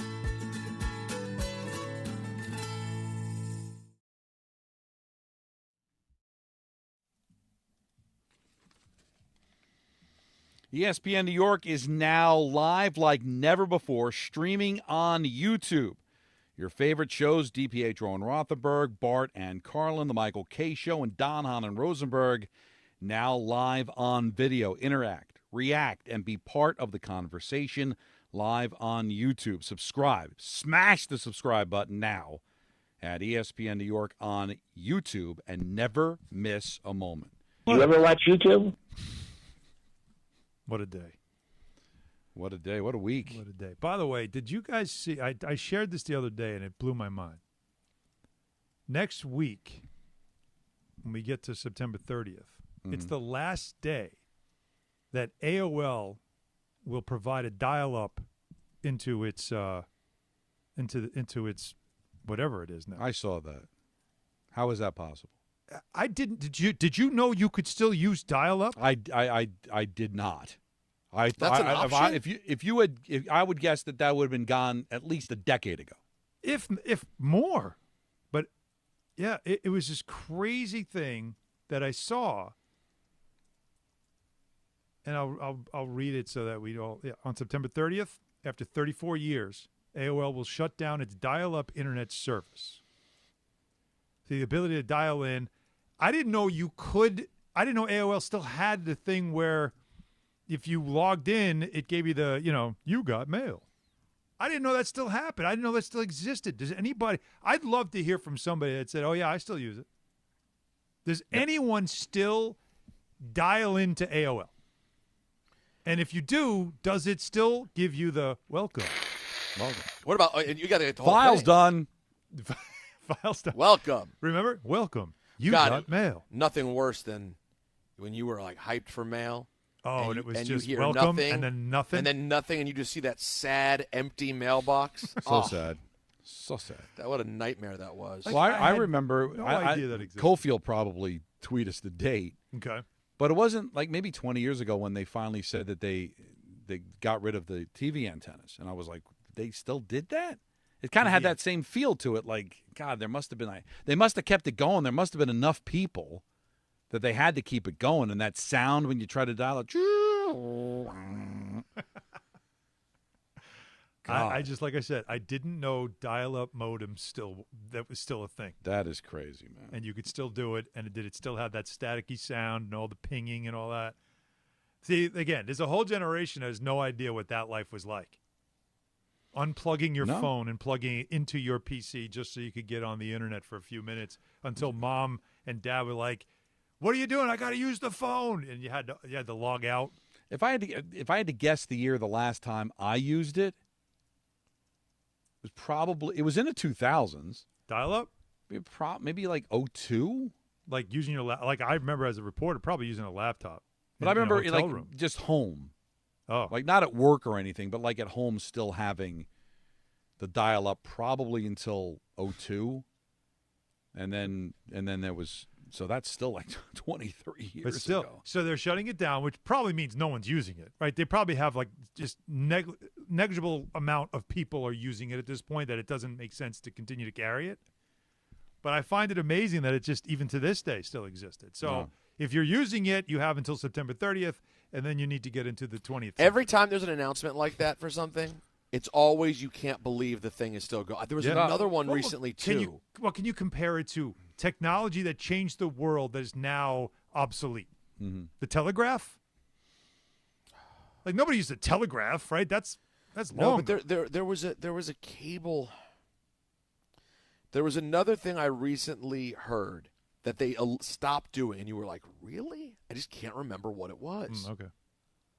But listen, we lived in a very interesting time. By the way, I mean, the craziness is just getting going. So, like, I always thought that the amount of technological change my parents saw, my parents being both born in 47 and 48 respectively, that I was like, man, the amount that they saw the world change, I'll never be able to understand it. And now I'm starting to think we're going to understand it more than I think we'd even like to. Yeah, well, probably. Think about your grandparents. Like, my grandmother lived till 90, and she died in 2000. Oh, 1910 to 2000. But the thing you're is, talking about the horse and buggy. Like, they didn't have a car. Okay, but let's go a step further though. If you went 1920 to 2010. Oh, yeah. Then you made it into iPhones, full social media, high definition people TV. walking around staring at their phones like psychopaths. I mean, yeah. They got it all. Well, the gamut. You wonder. We'll just see robots come and take over the world, and that's it. You wonder with the AOL thing whether like there was like they did somebody came in, they need some kind of reorg going on, and somebody just fixed the glitch because. Like somebody probably said, I could have sworn I sent an email in 2005 to shut this down. Nobody did? And like nobody went back to check. I just assumed it was shut down. Oh, we did an audit and we've seen that we've invested like $2 million over the last 2 decades into something that nobody does anymore. Like, did they just forget it was there? Kind of like the gym membership that you forgot you're still paying into because you never went. Like something like that. It just seems odd that there'd be still people on dial-up. But let's get back to the football, which is kind of like dial-up at Jace, right? Well, like, they're playing by the way, this with weekend, the rest of the league. by the way, this weekend for me, I have another comment. This weekend, it feels like I'm going from like a cable modem to dial-up. Yeah, exactly. Respectfully to Marcus Mariota, who, by the way, has been good when he's played for the Commanders, but obviously just a very different situation to go from someone who does the things that Jaden does. You'll still win, so don't worry about it. You think so? I mean, but can I just say what I hate about this spot, though? Sleep on the Raiders, man. See, here's what I hate about the spot. You have to win. Yeah. You have to win. You don't get any credit for winning. You have to beat the Raiders. If you lose to the Raiders, we start the beginning conversation truly of, all right, well, they lost to the Packers. That's one thing, but this team isn't what we thought they were. You have to win this weekend. And listen, you might get bailed out by the Rams beating the Eagles.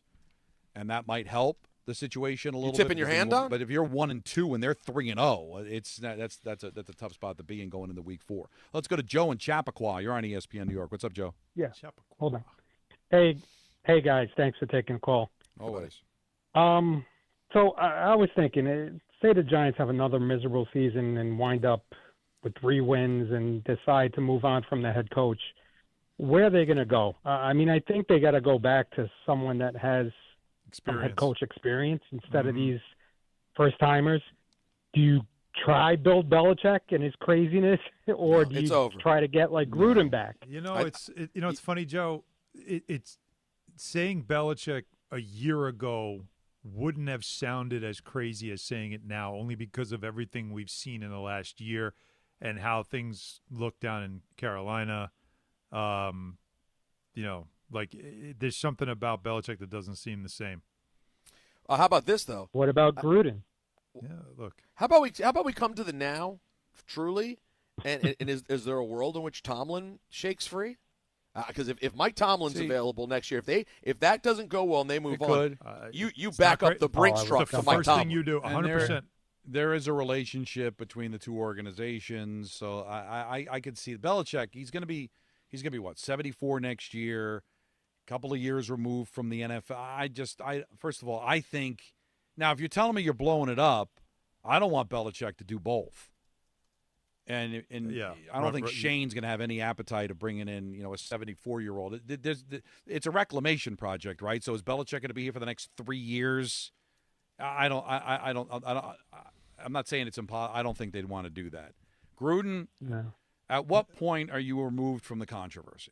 Like, do the Giants want that? Well, at what point also does he have the track record that tells you it's worth doing that? Look, going to Jim Harbaugh and everything, that comes with that, like, what he was at Michigan, obviously. But that's a brilliant move for a franchise like the Chargers, right? It's a brilliant move because track record tells you this guy's a great coach, regardless of how sometimes he could be a lot to deal with. Gruden's track record isn't a guy that comes in and fixes franchises and wins a lot. The Super Bowl was based off somebody else's team. Fair? Yeah, no, right? It's it's definitely fair. Sure. So, I don't know if that's like you're going for a brand name versus give me a guy that I know when he comes in, turbulence is gone, standard is set, and everybody knows his resume, and everybody understands that's the guy. Because the Chargers with Staley, they had talent, but they were a mess because of, he was trying to be too brilliant and all the fourth down stuff. They didn't have great leadership. He comes in there, and everybody has to say, all right, Chargers are going to be good now. But there's no question the Chargers are going to be good. So what kind of coaches? I said Pete Carroll would have been a great choice as well. And I think it's a great choice for the Raiders. I just don't know who's there, who's available. Tomlin's a perfect name, but he's got to shake free. Who else is coaching right now that might be at the end and you could get that can help flip it? There aren't many of those guys. That's the problem where the Giants are. There aren't. And at the time, Dable looked like the perfect guy because of what he was able to do in the past as a coordinator. But it's easy to be a coordinator. It's hard to be a head coach in this league. And, let's go Danny in Centerport. You're on ESPN New York. Hey, Danny. Hey, fellas. Happy Friday. Thanks for taking the call. A couple of points I wanted to make. But, Don, you struck a nerve with me a couple of minutes ago, and you said it perfectly. And, as a suffering Jet fan, okay, I'm not looking for a pot of gold right now, man. Don, just like you said, I want to be proud of my team. I want to enjoy, the games after my game. I want to enjoy waking up Monday morning and being proud of my team and talking to my boys at work and hooting it up. Alan, you know this, right? Yep. You know how hard I bleed. Don, I walked into Shea Stadium as a 7-year-old kid. I'm 55, and I've had nothing, man. Yep. I've had nothing but a few hands of glory to make me a fan. You know what I mean? It's so disheartening. So my points are this, okay? As far as Justin Fields is concerned, in my eyes, okay, we have to go back to him the minute he's ready to go back, because this season is all about if Glenn can coach, can Justin Fields be the quarterback we want, and is the OC real? That's number one. Two, as far as Glenn is concerned, I believe in him. I do, but he has to get a handle on this team. He has to pick the guys that he knows he's looking for and create what he wants. He has to weed through what he was given and figure it out. It's going to take some time, just like you said, Alan, right? But we don't have the time, and you just said it, Alan. For us, Pete Carroll would have been great. Mike McCarthy would have been great. They come in with a culture. They come in with a standard, and everybody believes what they're doing because they have a resume. But we're not doing that, so we have to deal with this. But God almighty, Don, you said it perfectly. I just want to keep my flag on in front of the house for all 17 games and not want to rip it down and be embarrassed and get abused by my neighbors who walk their dogs every day and say, how the heck could you hang this flag? I just want to be proud of my team, and I can't get it. And that's why week one was so important, fellas. We talked about it 2 weeks ago. They had to come away with a win like that. That's a game and a statement that you're making the team feels good. But no, we don't, because on the back end we get crushed by the Bills, and here we are all pulling our hair out of our heads saying, is this what we have to deal with again? Is this what we're going through again? Because we don't have the patience. But I'm sticking it out. I just want to be proud of my team for once, guys. It's so frustrating, Alan. I'm happy for you, Peter. You finally made the turn, and you have respectability, and you're proud of it. That's all I'm looking for, man. It's all I'm looking for. Let me enjoy a Sunday or Monday morning, for God's sake. By the way, I know we're in separate places, guys. I got it. Great job. I'm sorry. That's well put together. It's fair. I feel you in your soul. I feel you, and it feels like it'll never happen. It's a helpless feeling too, because you can't kick them. You are the moron with the flag outside your house. I've been that guy. People are mocking you. It's the worst. So I want to say good for you, but it's not good for you. But I feel you. Well, speaking of not good, it's Peter's picks. The only benefit is he only has to make 2 today. He's still looking for his first win. But he was in a similar place last year, and look what happened. What happened? He was able to get off the mat, and he passed got off Keg. the mat, and then we restarted in the playoffs. I won the playoffs, right? And then I won the playoffs, but this is tough. I'm in a tough spot right now. Guys, I'm looking at the board. I'm Daniel Jones. Wait, Daniel Jones who's seeing ghosts? No, Zach. No, that was Sam Darnold. Sam, sorry. Yeah. So I can't remember which loser it was. Oh, I'm so sorry. No, I'm seeing ghosts right now, guys. Every pick on the board, I don't know. I don't know. But the picks are coming up next. This is not an easy week. It's Don, Hahn Rosenberg. We're hanging out with you until 6:30, and then it's Mets baseball right here on ESPN New York. This is the story of the one. As a maintenance supervisor at a manufacturing facility, he knows keeping the line up and running is a top priority. That's why he chooses Grainger. Because when a drive belt gets damaged, Grainger makes it easy to find the exact specs for the replacement product he needs. And next-day delivery helps ensure he'll have everything in place and running like clockwork. Call 1-800-GRAINGER, click Grainger.com, or just stop by. Grainger, for the ones who get it done. Whoa! Jason Kelsey just found out that NFL Sunday Ticket now lets you subscribe month to month. Yeah! He just realized you can join and cancel anytime. Ha-ha! Now that's what I'm talking about. Now he just found $1 in the sofa. Yeah!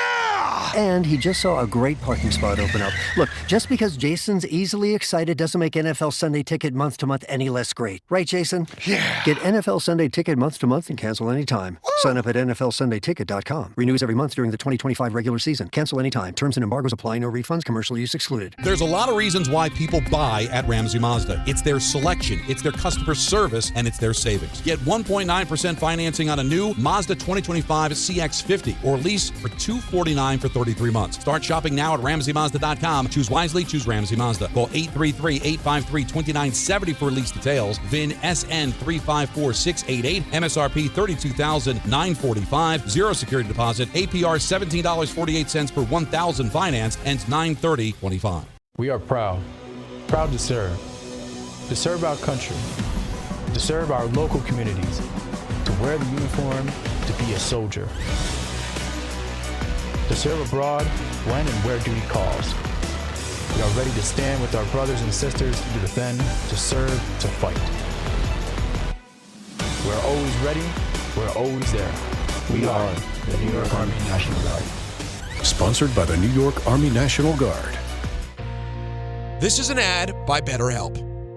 We all turn to some funny places for support, but not everyone is a therapist. Not everyone is the one. Find your right match with BetterHelp. BetterHelp does the initial matching work for you so you can focus on your therapy goals. A short questionnaire helps identify your needs and preferences, and their 10-plus years of experience and industry-leading match fulfillment rate means they typically get it right the first time. If you aren't happy with your match, switch to a different therapist at any time from their tailored recs. You can join a session with a therapist at the click of a button, helping you fit therapy into your busy life. Plus, switch therapists at any time. As the largest online therapy provider in the world, BetterHelp can provide access to mental health professionals with a diverse variety of expertise. Find the one with BetterHelp. Our listeners get 10% off their first month at betterhelp.com/timeout. That's betterhelp.com/timeout.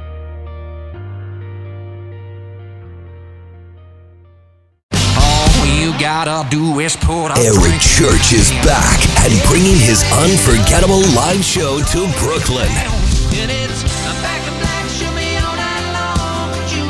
Eric Church Free the Machine Tour with special guest L. King. Barclays Center, Saturday, September 20th. Get tickets now at Ticketmaster.com. His new album, Evangeline vs. the Machine, is out now. One epic night of music that you won't want to miss. Eric Church Free the Machine Tour. Live at Barclays Center, Saturday, September 20th. Drink a little drink. Get tickets now. For more, visit ericchurch.com. Produced by Messina Touring Group. The post-career day press conference, brought to you by Progressive. Anthony, can you tell us what happened during career day? I'm a biomedical researcher. The kids just weren't impressed. How did you feel when your son called in the backup? Embarrassed, and I knew it would be a fireman. It's always a fireman. It's cliche, but a crowd favorite. He had an axe and everything. I can't compete with that. And will the fireman be helping your son with his science fair project? Hope not. I'm literally a scientist. Like it or not, sometimes you need a backup. That's why there's Progressive to protect your home and auto. Progressive Casualty Insurance Company affiliates and other insurers. Not available in all states or situations.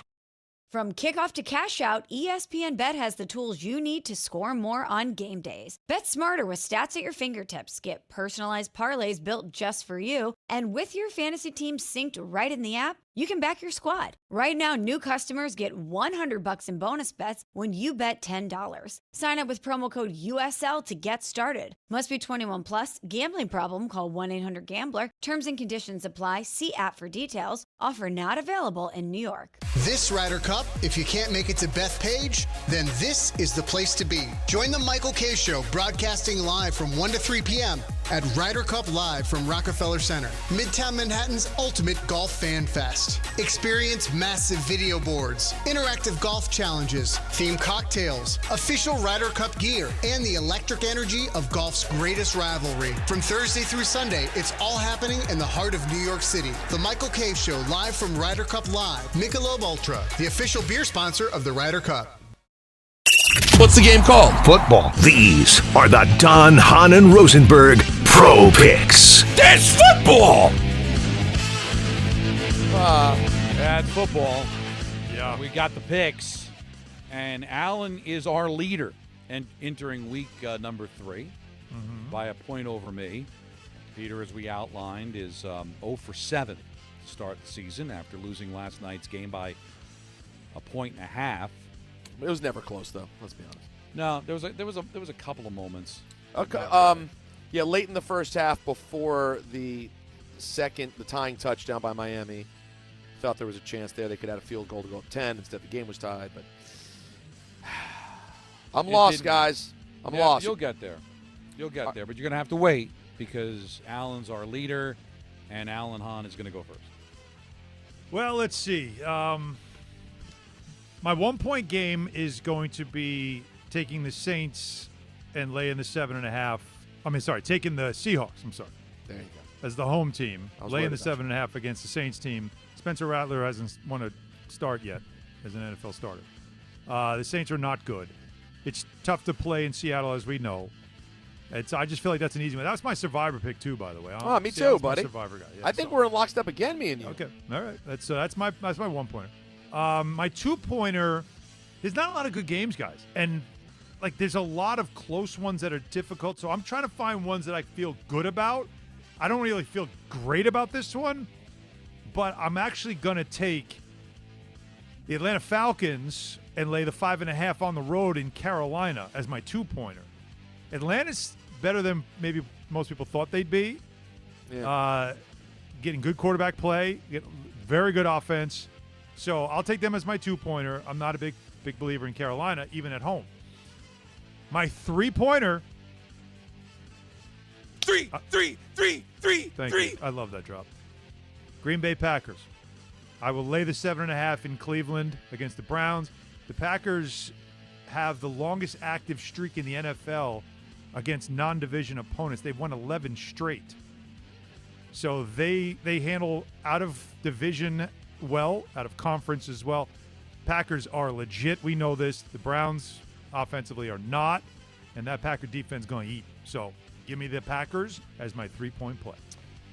All right, Alan, outstanding job. This is a tough week, as you mentioned. I'm going to go feel on this because the stats kind of favor Carolina.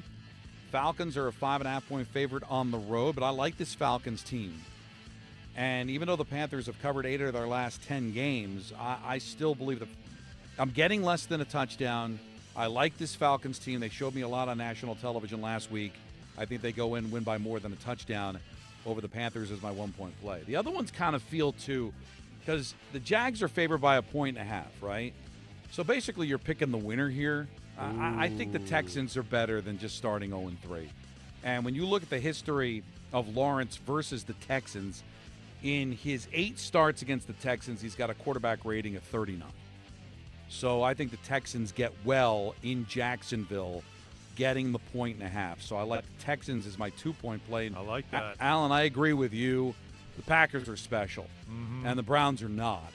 And the Browns are 7-15 against the spread over the last 3 seasons as a dog. So, and that's exactly what they are. The dogs are dogs.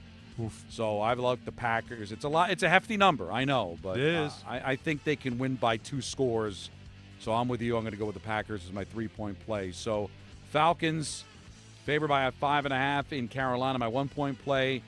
The Texans getting 1.5 in Jacksonville, my 2-point play, and the Packers as the hefty 7.5-point favorite as my 3-point play, as I love all 3 road teams with my picks. Yes. 1, 2, 3-point play. Well, I like that Texans play, by the way.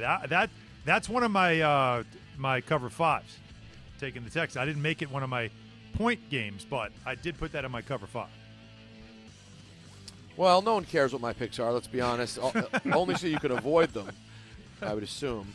But how about this? I'll go right against both of you guys liking that. Give me the Jaguar for my 1-point play. Oh, wow. I think we might actually be onto something with this Jaguar team. Less of an indictment on the Texans and more me going with the home team, short number, who I've been impressed by. I'll take the Jaguars as my 1-point play. And I got to tell you, man, I'm starting to think this Rams team might actually be legit. And we know that they were a fierce dog when they came into the playoffs last year. Of course, that bad weather game. I thought about this.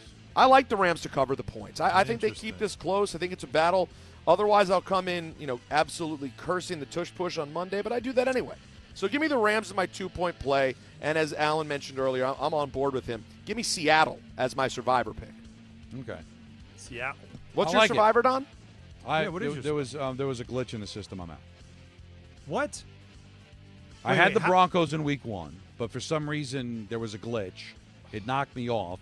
So they gave me the Steelers in week 2 because I couldn't get on the system, and the Steelers lost. So you're out on a technicality is what you're saying. I'm out on a technicality, but I'm not going to complain. I have the Rams on my cover 5. I'm just, that hook scares me, but I do like the Rams as well.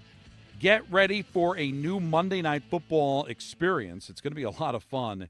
The ESPN Couchcast, when the Jets take on the Dolphins for their Week 4 divisional matchup. Settle in on the couch and then watch the Altcast with your favorite ESPN New York personalities for instant reactions, unfiltered commentary, and behind-the-mic banter.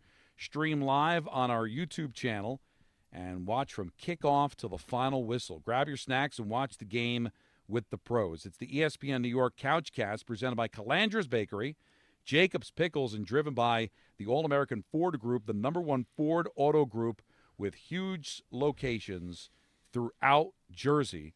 So Monday, September 29th, starting at 7 p.m.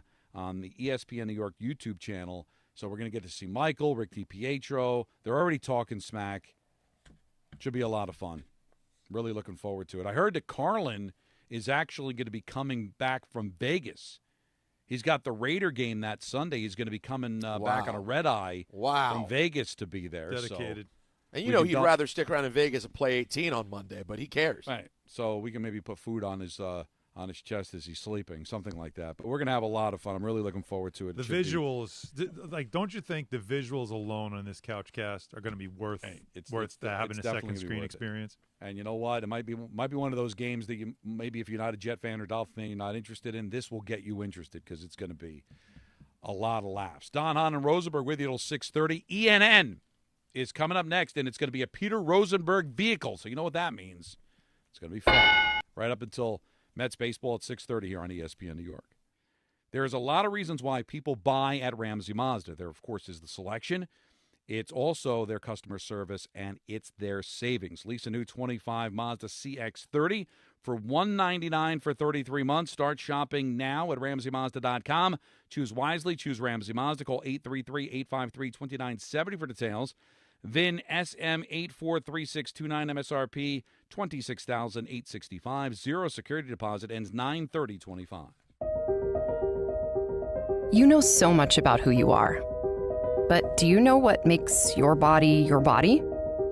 With over 100 lab tests and insights, Function can help you know the truth. Because you know you're made of grit, wit, and a good heart. But just how healthy is that heart? You know you're made up of all the places you've called home. You know you're made of your mom's sarcasm. And now you can find out if you have her thyroid too. You know you're made of college all-nighters and 30s early-nighters, but those still don't explain your sleep issues. You know that you're made up of good meals with even better conversation. but are you actually absorbing those nutrients? A Function membership gives you a comprehensive health check with results tracked over time. Find out what you're made of at functionhealth.com.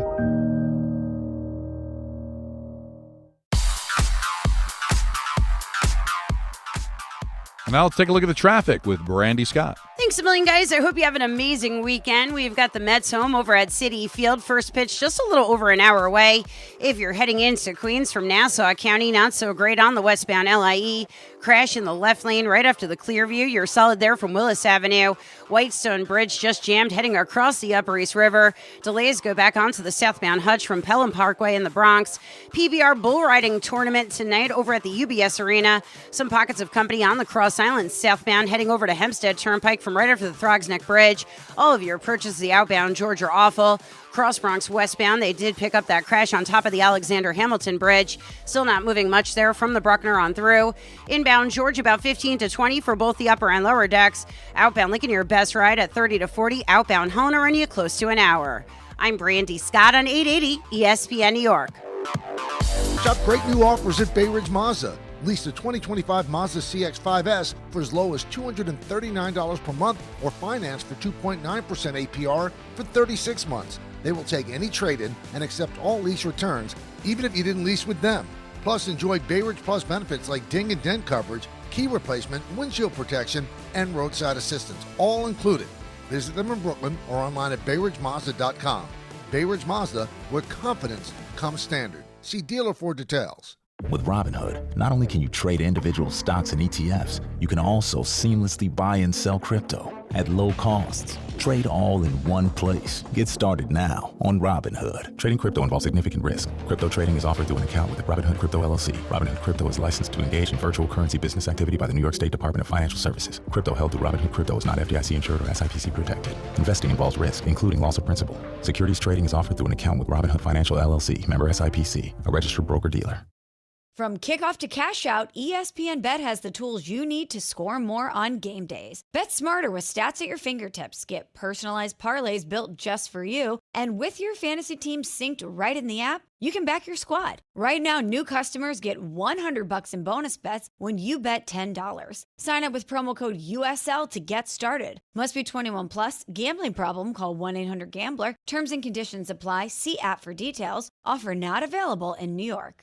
880 ESPN, WHSQ, and WCBS-FM HD2, New York. A Good Karma Brands radio station. This is an ENN special report. Now reporting... The very handsome Jewish man, Peter Rosenberg. We should talk some sports. Do what you want. It's ENN.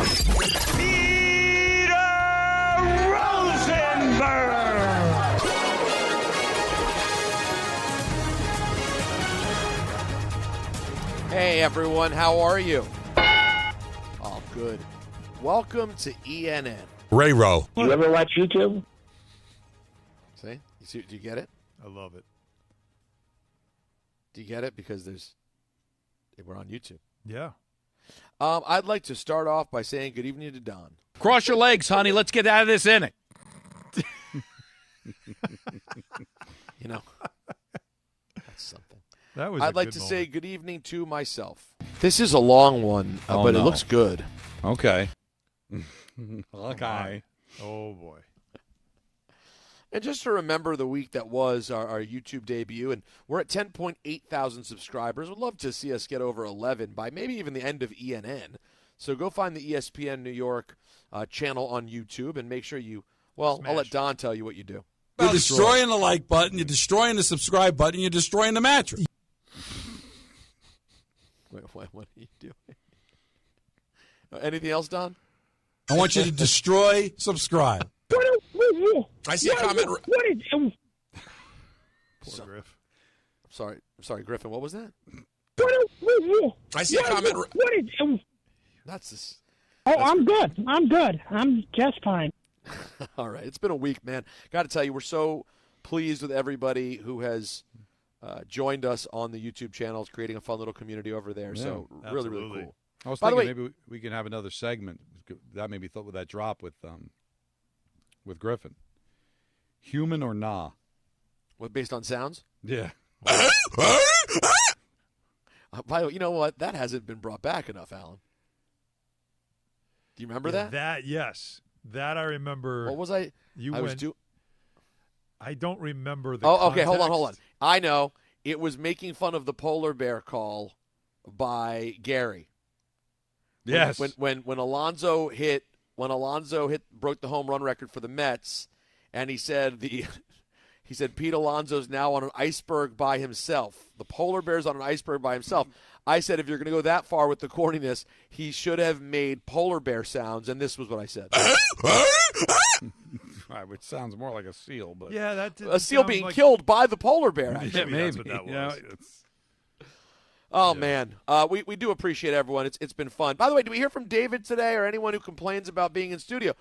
Did they say anything when your boy is taken off the air by his employers, and they say, you're not working today, you're handling WrestlePalooza, that's the company priority. Mm-hmm. And then I say, I'm bringing my equipment, and I'm doing it from an empty room inside the Gainbridge Fieldhouse. Does anyone, Alan, do they show up and say, well, good job, Pete? No, I did get something on social media. What's that? On Twitter from Isles Mets Jets fan. Okay. He said, Alan clearly has the best home studio of all the guys. Rothenberg easily the worst. Rothenberg? I guess he meant Rosenberg, because he says Rothenberg here. No, I think he means Dave.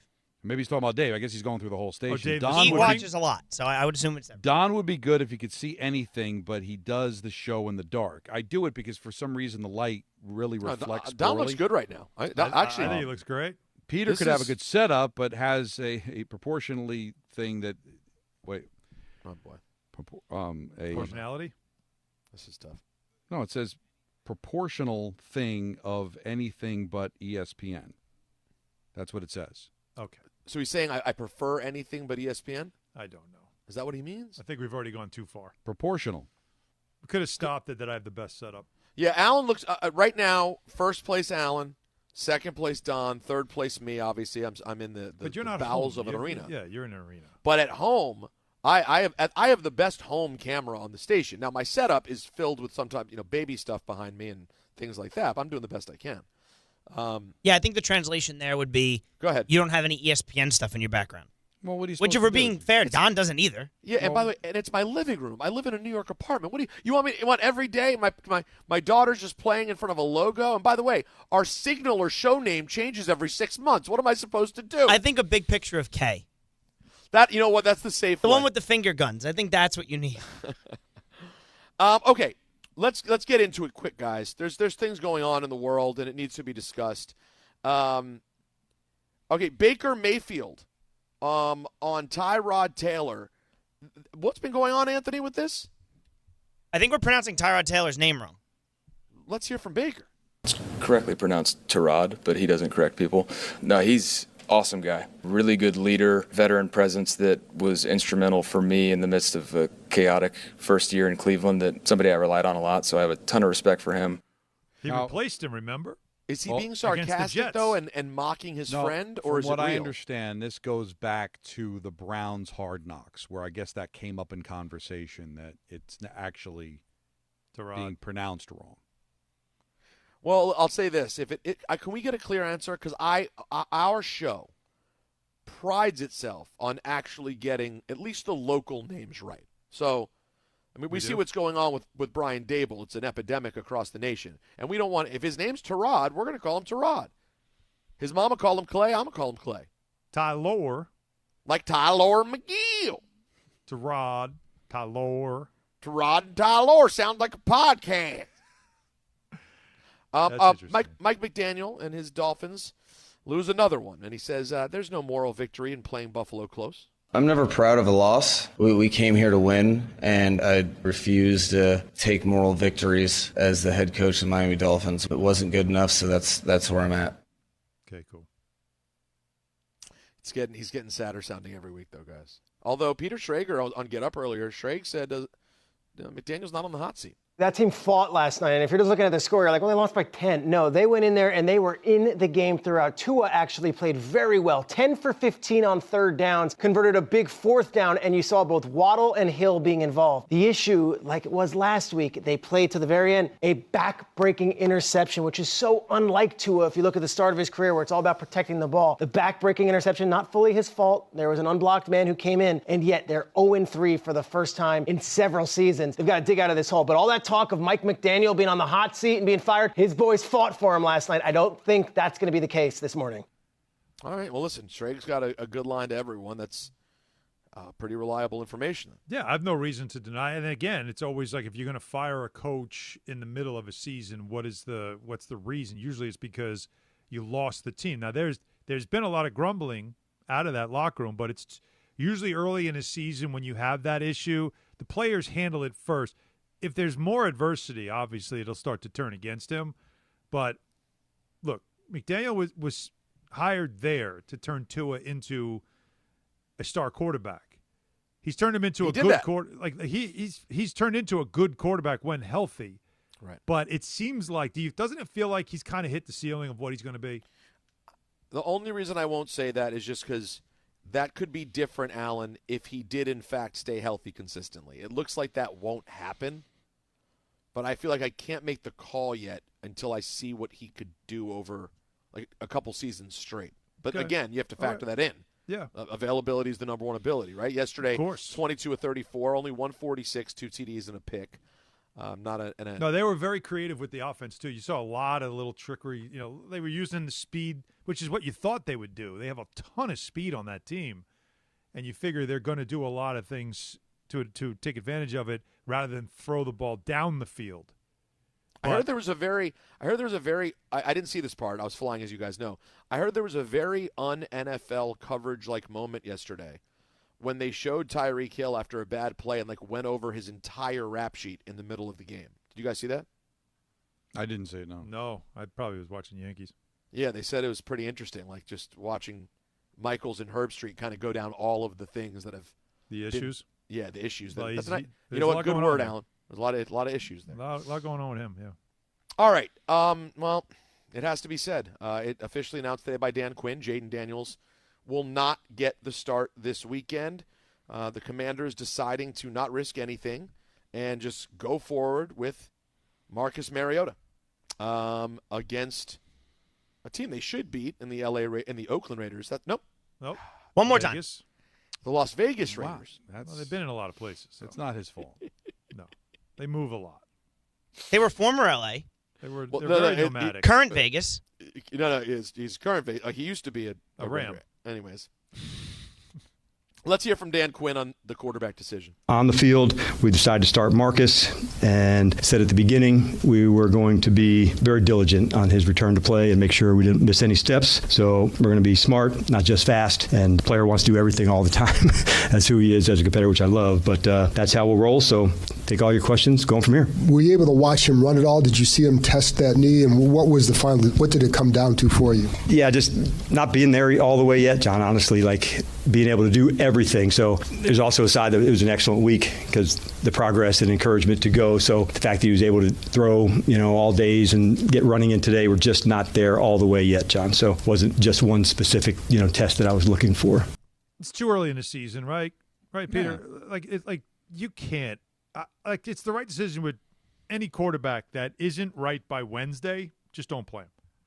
This isn't a critical must-win game. This is not a late in the season trying to clinch a playoff spot game. This is still early on in the season. If you need to give a quarterback, especially somebody of that value, a week, you give him a week. And if it costs you the game, then your game plan sucked, and he's that valuable to you. Listen, the news sucks, but for me as a fan of this team, it's great news. Yeah. It's called big boy decisions. Yeah. I don't know if you guys remember the history of Mike Shanahan and Robert Griffin III. And listen, Jaden Daniels on a completely different level than RG3. I think we all agree in terms of what his ceiling is. But it doesn't change the fact that RG3 was very talented and completely mismanaged early in his career, and they broke him. And he got hit a lot, which is the concern with Daniels, right?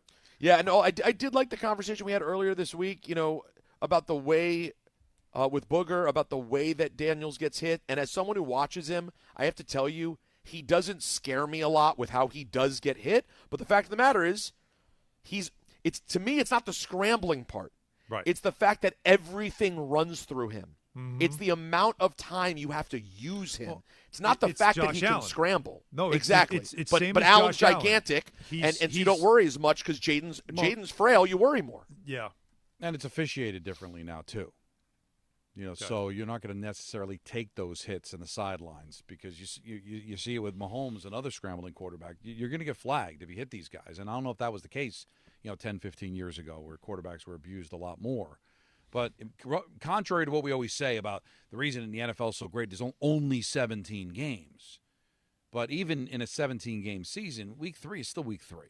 And by the way, I'm going to say it again. The Thursday night thing should not start till like October. It's the amount of injuries in that game for the Packers and Commanders was ridiculous. It's just too short a week. I don't know what we're doing. Like they were talking about it in the morning show, and I was thinking about it too. Like, listen, it's apples and oranges, but it's kind of the same thing. And like preseason NHL games are already started. Like you're 3 days into camp and you're playing a game. Now, not everybody's playing in it, and you only have so much time to evaluate players. But you're seeing it in all sports, man. Training camp's a rumor. Like, yep. You're revving up quick, and what it falls onto, Peter, the responsibility of the players to stay conditioned during the offseason. Back in the day, you used training camp because you were selling insurance during the offseason, and you dropped 20 pounds. You needed it. Yeah. But these guys should stay in condition. I still think some of these things happen too quick, and you're right, Thursday games right out of the box seems ridiculous. But I think the onus now, it's not going to change, so the players now have to be more diligent, I think, during the offseason to stay as physically ready as possible. You know guys, what that means? You get less rest time. So guys, let's get to it. We got to get to it because I am in Indianapolis for WrestlePalooza tomorrow for the first time ever, WWE and ESPN. If you have ESPN as part of any sort of cable system, you just go to the app and you can watch it. You have to put in your cable information, and you can watch everything. It's right there. That's going down tomorrow on ESPN. I got a SportsCenter hit coming up. By the way, the show I did earlier today, I'm not kidding. I did it with Tyrese Halliburton. He's incredible. That kid, you want to talk about natural. I've worked with a lot of young athletes before their careers start. Man, I don't know what he'd be like about sports, but about wrestling, I would take him over about – Don, your brother could give him a show tomorrow for 3 hours a day. The guy is – oh, really? And by the way, what just a cool dude. Anyways, let's get into this week's NFL announcer lineup. Thank you. Sunday, let's get right into it, baby. Atlanta, Carolina. Oh, this is the kind of game no one dreams about. The Falcons and the Panthers, an NFC South clash for the ages. Fox, 1 o'clock, and for a game of that level, give me Tim Brando. And it takes a Mac Daddy drop, like a 60-degree lob wedge, baby. I didn't know this meant. What did you think of going Brando? What do you think? I like it. I didn't mind that. I got it. Working with my partner. I didn't even know this guy was still working in the league. Matt Millen. I love Matt Millen. I didn't know he still did games.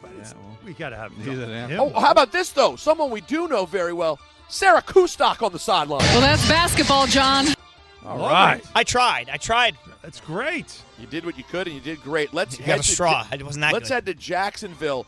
If you were to wake up tomorrow morning and look at your calendar and say it's 1 o'clock and Houston's playing Jacksonville, you'd go, is this the first game of Wild Card Weekend? I'd say it's Saturday. It's not. It's not Wild Card Saturday. It's the Texans and the Jaguars, 1 o'clock. And for a game like this, you need the expertise of Spiro Dides. My heart is always at the Jersey Shore. He'll be with Adam Archuleta. Adam Golden Archuleta. And Aditi Kinkwabala. Joe Flacco, do you ever age? We stay at 1 o'clock, and let's go a little cross-conference action, if you will, inter-conference play. Cincinnati at Minnesota. Now, at the beginning of the year, they went, ooh, we got Joe Burrow. We got J.J. McCarthy. No. So, for a game like that, you got to have Jim Nantz. Oh. Hello, Fritz. He'll be joined by Tony Romo. And Tracy Wolfson. Are you kidding me? We're not kidding. Except it's Jake Browning versus Carson Wentz? Absolutely. Oh, like you dream about. It's 2017 all over again. That's like Kay's line, Mona Lisa in the garage. Yeah, this is not that. This is the garage with Mona Lisa. I don't. You know what? No, don't worry about it. It's just Lisa in a garage. This is just a chick named Lisa in a garage, and it's not a good idea. We're going to wake up and regret it. There's All a right, moaning Lisa in the garage. Okay, you know what? Let's move forward. Yeah. Two storied franchises. That's the HR After Dark. Two storied franchises. I'm not sure what the story is going to be this year, though. The Steelers and the Patriots, 1 o'clock on CBS. You know who it is. What is happening here? Yeah, he'll be joined by Jonathan Joseph Watt. That was like a WWE heel turn. Oh, speaking of which, WrestlePalooza tomorrow on ESPN. How about that? And Evan Williams. The lobby is bustling. There is an energy here. Let's stay at 1 o'clock. But let's go down. Evan Washburn. Washburn. I know, but I don't know. Let's jump on the old Acela and head down to Philly. Let's vomit on some fans. Let's throw snowballs at some Santas. It's the Rams and the Eagles. This reeks of the national game, but 1 o'clock on Fox. No, it's a Joe Davis vehicle. Oh, so many bodies. He ripped it away. He'll be joined by the great Greg, don't call him Mary Kate or Ashley Olsen. James Harrison one time in the middle of the game hit me so hard under the throat that all right, turn I him down. We don't have threw time up in for the your middle of the plate today. in my mouth. And I had on to the swallow. sideline, ladies and gentlemen, the legend, the icon, Miss Pam Oliver. Hey, now. 1 o'clock, another game. You throw out the record books. You know what they call it? The Battle of Testaverde. The Jets and the Bucks. 1 o'clock on Fox. Kenny Albert with the honors. Most people would probably not know that I could play the piano by ear. Now, for this one, rather than me say the full name and you play the drop, I'll just say his first name and then you use the drop. He'll be joined by Jonathan and Megan O'Leary on the The sideline. Trophy Hall of Fame. Sick. That's a top 3 of the announcer drops. That's top 3. Now, is it? I can't tell. Is it Thursday? Is it 9 a.m. on a Sunday? Yeah, is it a COVID Tuesday? Is it a COVID Tuesday? The Indianapolis Colts and the Tennessee Titans. Oh, that AFC. Oh, they get busy in the AFC South. And for a game like that, you call your best, and you call Tom McCarthy. He was wide open. He'll be joined by Ross Tucker. I don't like that call at all. And Amanda Bailones. Favorite color, favorite city. By the way, I really enjoy Amanda on golf coverage. She's very good. Last 1 o'clock game, we go to Washington. And I could have guessed, whenever you get like a random AFC team at my commies at Fox, you know who it is. It's Chris Myers. Hi, I'm Chris Myers. He'll be joined by Stink, Mark Schlereth. I literally empty my bladder completely on the bench. And Jen Hale. A down-to-the-wire thriller. We head to 405, and this reeks of a 405, or a pretty good one, though. Broncos, Chargers, an AFC West clash. You need Kevin Harlan for that game. Oh, calamity! He will be joined by Trent Green. Holy smokes. And Melanie Collins on the sideline. This rivalry never disappoints. When you Derek, take me through that run. One of the worst-rated games this weekend will be the New Orleans Saints at the Seattle Seahawks. 4:05 on Sunday, and respectfully, that game will be Andrew Catalon. Going up high and bringing it down for 6. He will be joined by Charles, don't call me Warwick Davis. Take your shots downfield, Carolina. I'm a big Warwick Davis guy. You guys familiar? No, I'm sorry. Nope. All right, look him up. He's fantastic. Jason McCourty on the sideline. It's okay, Rondé. He'll be joined by A.J. Ross. Texans running back Joe Mixon dapping it up. And not to be confused with A.J. Lee, who will be competing with her husband, CM Punk, at WrestlePalooza tomorrow on ESPN. Yeah. You like that? That's 3 promos in the See, midst I'm doing of the it? announcer. Come on, I've been waiting for this moment. I'm at the crossroads of history right here, Alan. And I've only got 3 minutes left. They're paying me by the plug. I'm just kidding. That would be Plugola, and it's not happening. Actually, it wouldn't be. It's my company. Plug-a-palooza. That's what this whole thing has been. I know. By the way, can you imagine? I hope I don't know if he remembers that we exist on. I hope Mushnick's listening to the combination of it being about WWE, which he despises, mixed with company plugs. Oh. The man has never understood why people who work for ESPN promote ESPN properties. It drives him insane. He stays up at night. Let's go to Chicago for the big game. Because when you got the Bears, I remember the first time I saw Jim McMahon. You got the Cowboys and the Bears, two classic teams in the NFC. And you got Kevin Burkhardt on a call. Keith, these are definitely not pumpkins. Tom Brady. He's taken a lot of sacks. Tom, see you in Riyadh Brady, joined by Erin Andrews. All right, old man, I can joke with you about that. And Thomas Rinaldi. How spectacular and great is this? And now, the last 425er, the Cardinals and the Niners. Woo, you know what I call that, Don? That's called your Sunday afternoon nap special. Yeah. No Brock Purdy. When we were kids, this game would have had when we were kids, this game might have had a baseball diamond right in the middle of it with Roger Craig slipping on the dirt. But this time, that will not be the case. It'll be Kyler Murray doing his best against a Purdy-less Niners. Adam Amin on the call. Now stands erect. He'll be joined by Mark Sanchez. I mean, Shelton's clearing out defenders faster than a teenager clears his search history on his web browser. Holy smokes. Wow. And Christina Pink. Oh, yeah, the swagger is back. Sunday Night Football, you guys already know the vibes. National football time for Big Russ. Ayo, Seattle. But it's not Seattle. It's your New York Giants hosting the Kansas City Chiefs. The Chiefs winless. The Giants winless. What happens when the unbearable, the please movable force meets the, oh, damn it was right there. Oh, goodbye. We'll see you on Monday. I was going to call it the unbearable force. It was a good thought. Chiefs and Giants, NBC at 8:20. That means it's a Mike Tirico vehicle. They still seem to resonate. There are three teams.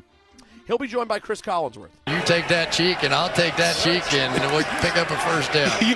I'm telling you what, no one has better drops than Collinsworth. Alan, if you were to hear all of them back-to-back, you wouldn't believe. Oh, I believe it. Amongst huge people, he was huger.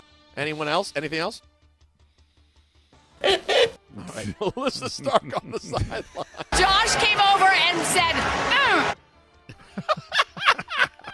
That's fantastic. Good job.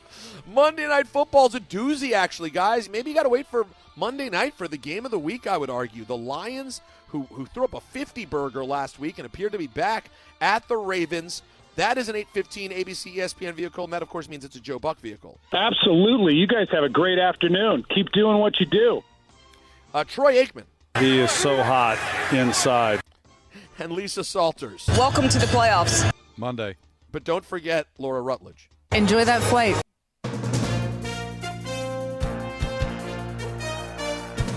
Injured on a construction site? Then you need a lawyer who knows New York's unique labor laws. At the Parisman Firm, they have decades of experience handling construction accident cases and a proven track record of delivering huge results. Their team has already recovered nearly $1 billion for hardworking New Yorkers. From scaffold accidents to slip and falls and equipment failures, they've got your back. Call the Parisman Firm now at 718